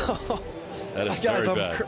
I'm crying. I might. Oh wow, that's funny. Now, don't cry over this. That's funny. I spent 3 years crying over Wow. it. Don't worry Gary, about it. Don't believe everything you hear, Gary. I'll show it to you and how I'm it's still hurt though that if we would have got a picture with McConaughey, You're out. Me out. You're out. Don't be hurt. Even You're though out. he would have been the third best looking dude in that picture, you would have cried me out. That's messed up, man.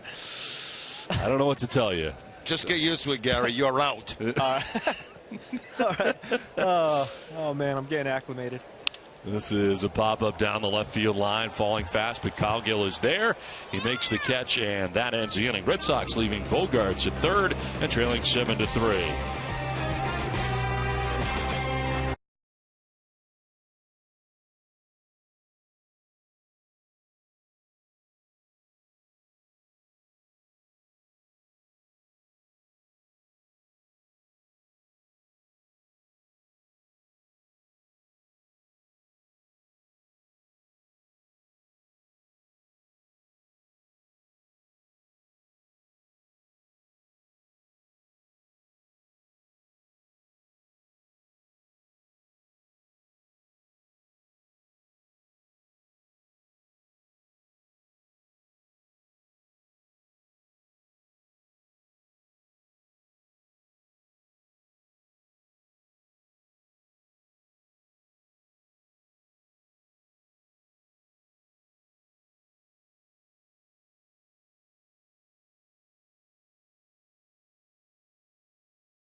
Of resource hours to continue the success of the WEI Nesson Jimmy Fund Radio Telethon.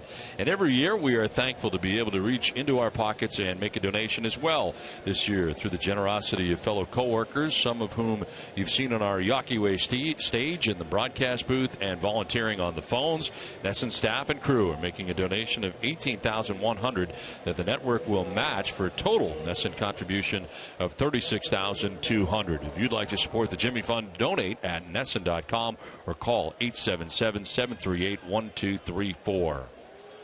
And the number right now, 2,762,042 on day 2 of the Jimmy Fund Radio Telethon from Fenway Park. Now we head here to the top of the 9th inning. Colin Cowgill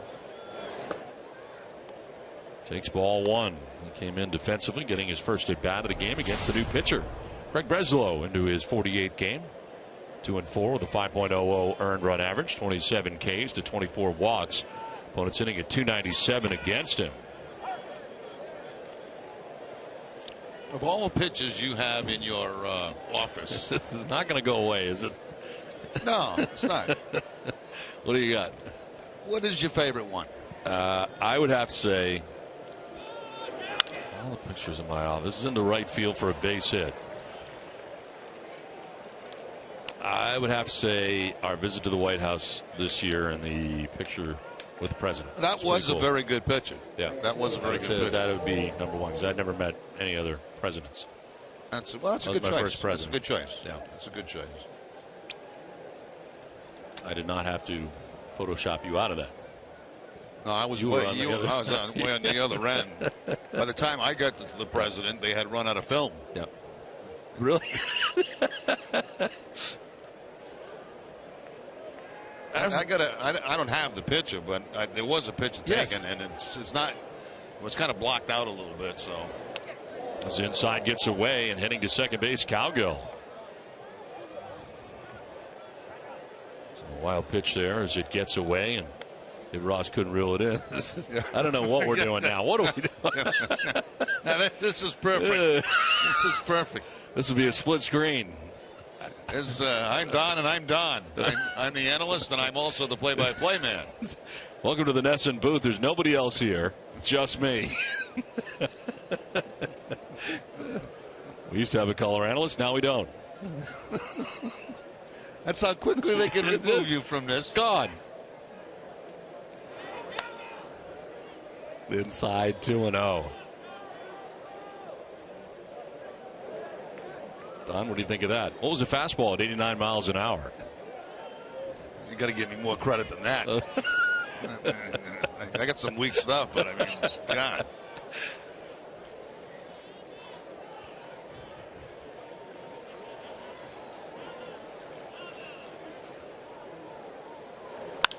Line to center field, coming in is Betts. He'll make the catch on the sinking liner for the first out of the ninth inning. Betts has had a very nice night tonight defensively in center field. Made a terrific play earlier in this ball game, going behind Daniel Nava out there in right field on a ball that was hit very deep. Covered an awful lot of ground. There's the very good jump he gets in center field there. His roots have become a little bit better with more time in center field, which is enabling him to make better plays. You surprised by the number of guys that have been able to move around position-wise at this level? It's really incredible, yeah, and play good defense, you know, and not just be out there, play defense. And Brock Holt has done such a terrific job wherever he's been, but I mean, Mookie Betts, an infielder by trade, now playing center field. And doing it well.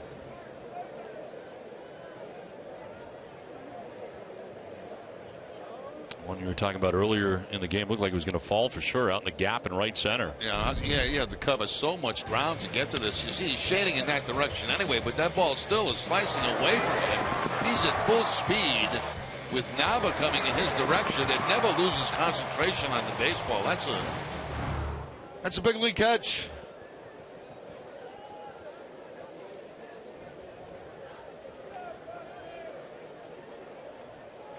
1-1 the count to Mike Trout.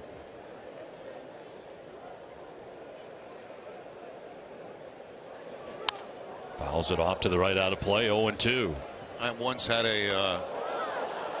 when I was with the Angels, as a matter of fact, many years ago, they used to have a celebrity game where some of the Hollywood stars would come down and participate in that game. And I had a bunch of pictures taken with you know, some of the stars of that day and age. And when we moved from home a while back, I got rid of all. You tossed them. I have no interest in them because they don't know me and I don't know them.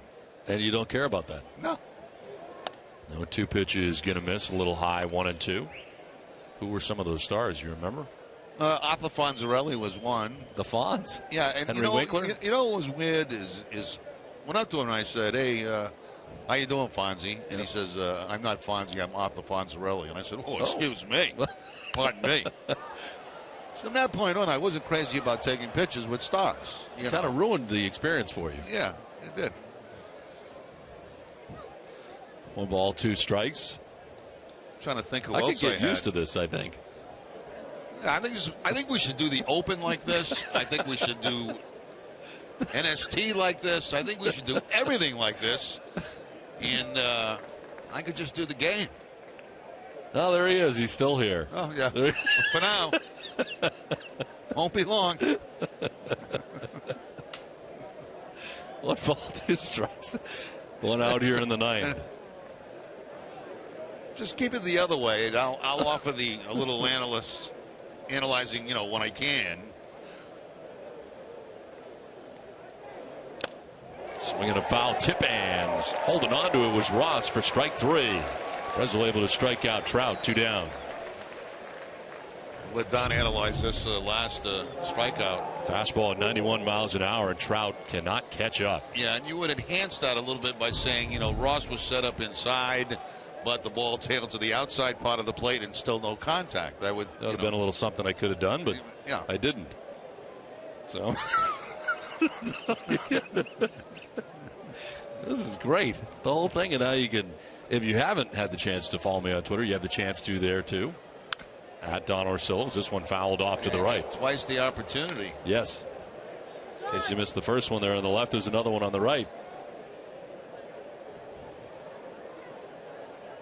Plus, I would have much more space up here if I could move over. Hey, I've worked with guys. Who sit in the middle? I'm not going to say his name, but I worked with a guy temporarily for a couple of games. And I'm going to tell you something. He had me pinned against the wall. Holt can't field it cleanly barehanded. Breslow will pick it up and hold on to it. It's an infield hit for Pujols. They'll reach it first as Cowgill takes third base. I'm sitting up here in the booth as we watch this replay. We'll just let it play out. And this guy's got the gig for a couple of games, right? So he comes in and he sets up right in the middle of the booth, right here. Right on top. All kind of junk all over the place. So we don't have a real big workspace here, And then he likes popcorn, so he brings a big bucket, a barrel of popcorn, and puts it right here. And I'm stuck. All of a sudden, I'm like this against the wall, and I can't even see the game. I can't see the game. Set up somewhere over here with all this stuff. Now I wanted to be polite. Oh, I think I like this. Yeah. Wow. That's a space and popcorn. I wanted to try to be polite. In the left center field for Hamilton, and he is coming out of his slump a little bit tonight. Couple hits, some RBIs, and he's able to drive in Cowgill here, and the Angels add to their lead on top 8-3. That's a good sign for Hamilton after taking a couple of days off. He's had a very, very good night tonight. A couple of sacrifice flies, a double, a line drive out, and now the base hit to drive in a run. And, this is the Angel offense we kind of expected to see. So first and second, 2 down, and Howie Kendrick coming up. And at that time I didn't have the experience or time in to really tell a guy to get out of here. Get out of here and get on your side. Now, I first started, I don't know if you remember this or not, but you used to have like a piece of wood or something that was here in the middle. And I think that was to tell me where my space actually was. You remember that? No, I didn't put that there. It wasn't there? Well, if it was there, I didn't put it there. Okay. Because there used to be a piece of wood that used to be right here, and I always thought that might have been. That might have been because of the guy that was in here. I think so. Yeah. It might have been because of him. But I think you had set up. Oh, maybe the guy put that there before. No, I think somebody in the booth might have put it there to let him know that there's two sides to this booth. Yeah, because when I arrived, there was wood. Yeah, no more wood. There's no wood. No, it's gone now. Now it's wide open.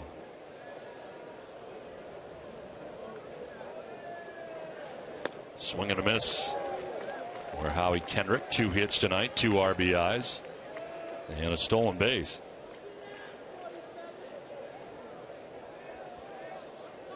One of these days, they've got to play my Robert De Niro Open. They have to do it. They've got to play it. It's one of the. I think it's one of the best things I've ever done. This one fouled off to the right.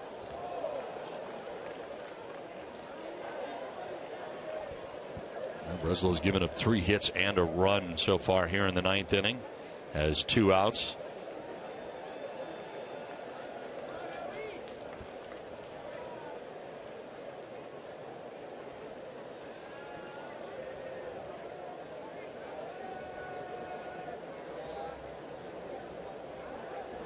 Swing and a miss, and that will end the inning.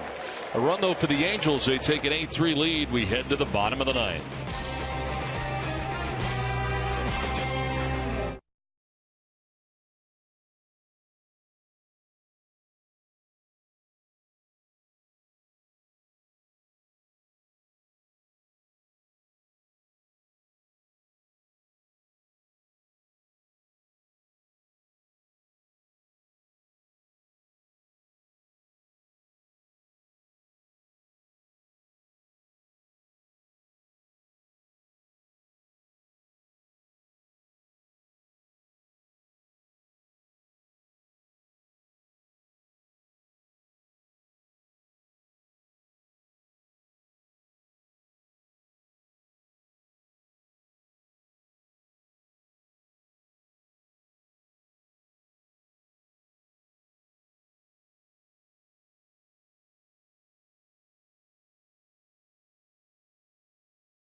Green Mountain Coffee K-Cup packs will keep you running and guarantees to satisfy any fan base. Order by 11:30 a.m.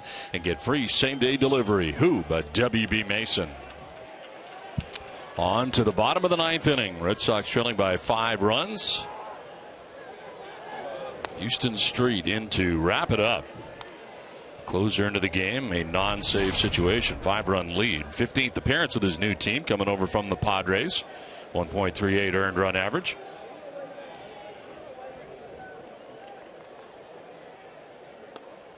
As Pedroia takes strike one, 1-1.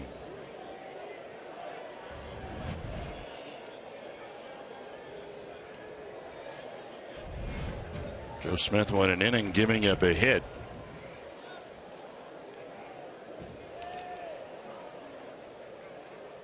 Pedroia pops it up, foul ground back and out of play. Now tonight's game summary is brought to you by Xfinity, and Garrett Richards leaving this game with a patella injury, and the extent of that injury we still do not know, but he lasted just an inning and 2/3 before that injury occurred. Big night for Josh Hamilton, 2 for 3, a double, 3 RBIs in the game. Clay Buchholz in tonight's start, 6 innings, giving up 6 runs, as Craig Breslow was touched for a run, as was Burke Badenhop. Here's a fly ball to right field. Heading over is Cole Calhoun to make the catch on the track for the first out of the inning. Alltown, New England's premier convenience retailer, is committed to supporting the communities they serve. For every home run the Red Sox hit the rest of the season, Alltown will donate $500 to Boston Children's Hospital. Visit www.alltown.com for an Alltown location near you.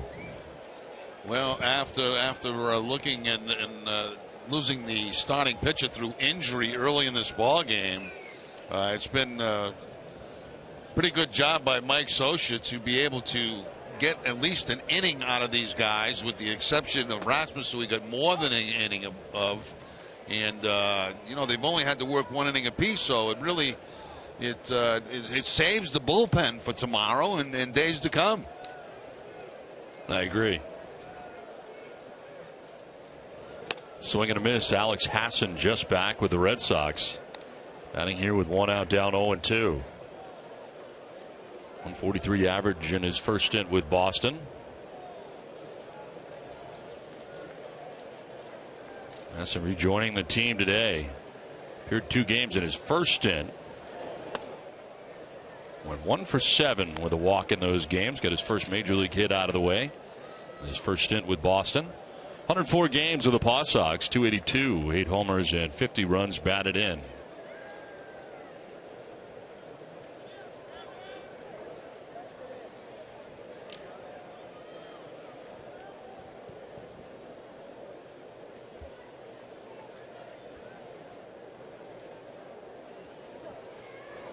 One-two pitch grounded back to the mound, and Street will underhand it to first base. 2 down.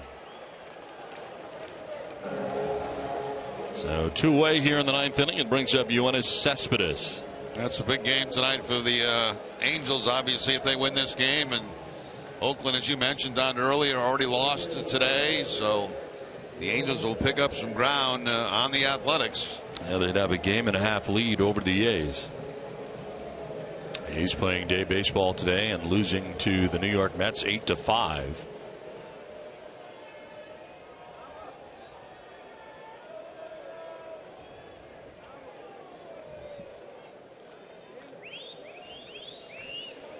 Yoenis Cespedes takes strike 1. Cespedes with a sac fly in the first, grounded out in the 3rd and the 5th before doubling in the 7th.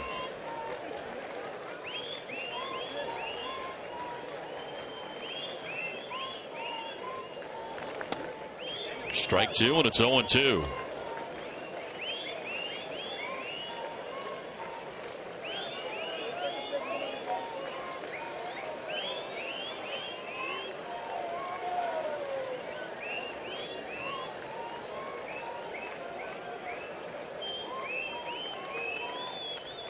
Knob on deck, but there are 2 outs here in the bottom of the 9th. Swing and a miss, and that ends the ball game. Well, the Angels have taken the first 3 games of this series, and tonight they down the Red Sox 8-3. Well, team's 11 hits in the game. We'll step aside and come back with more from Fenway right after this.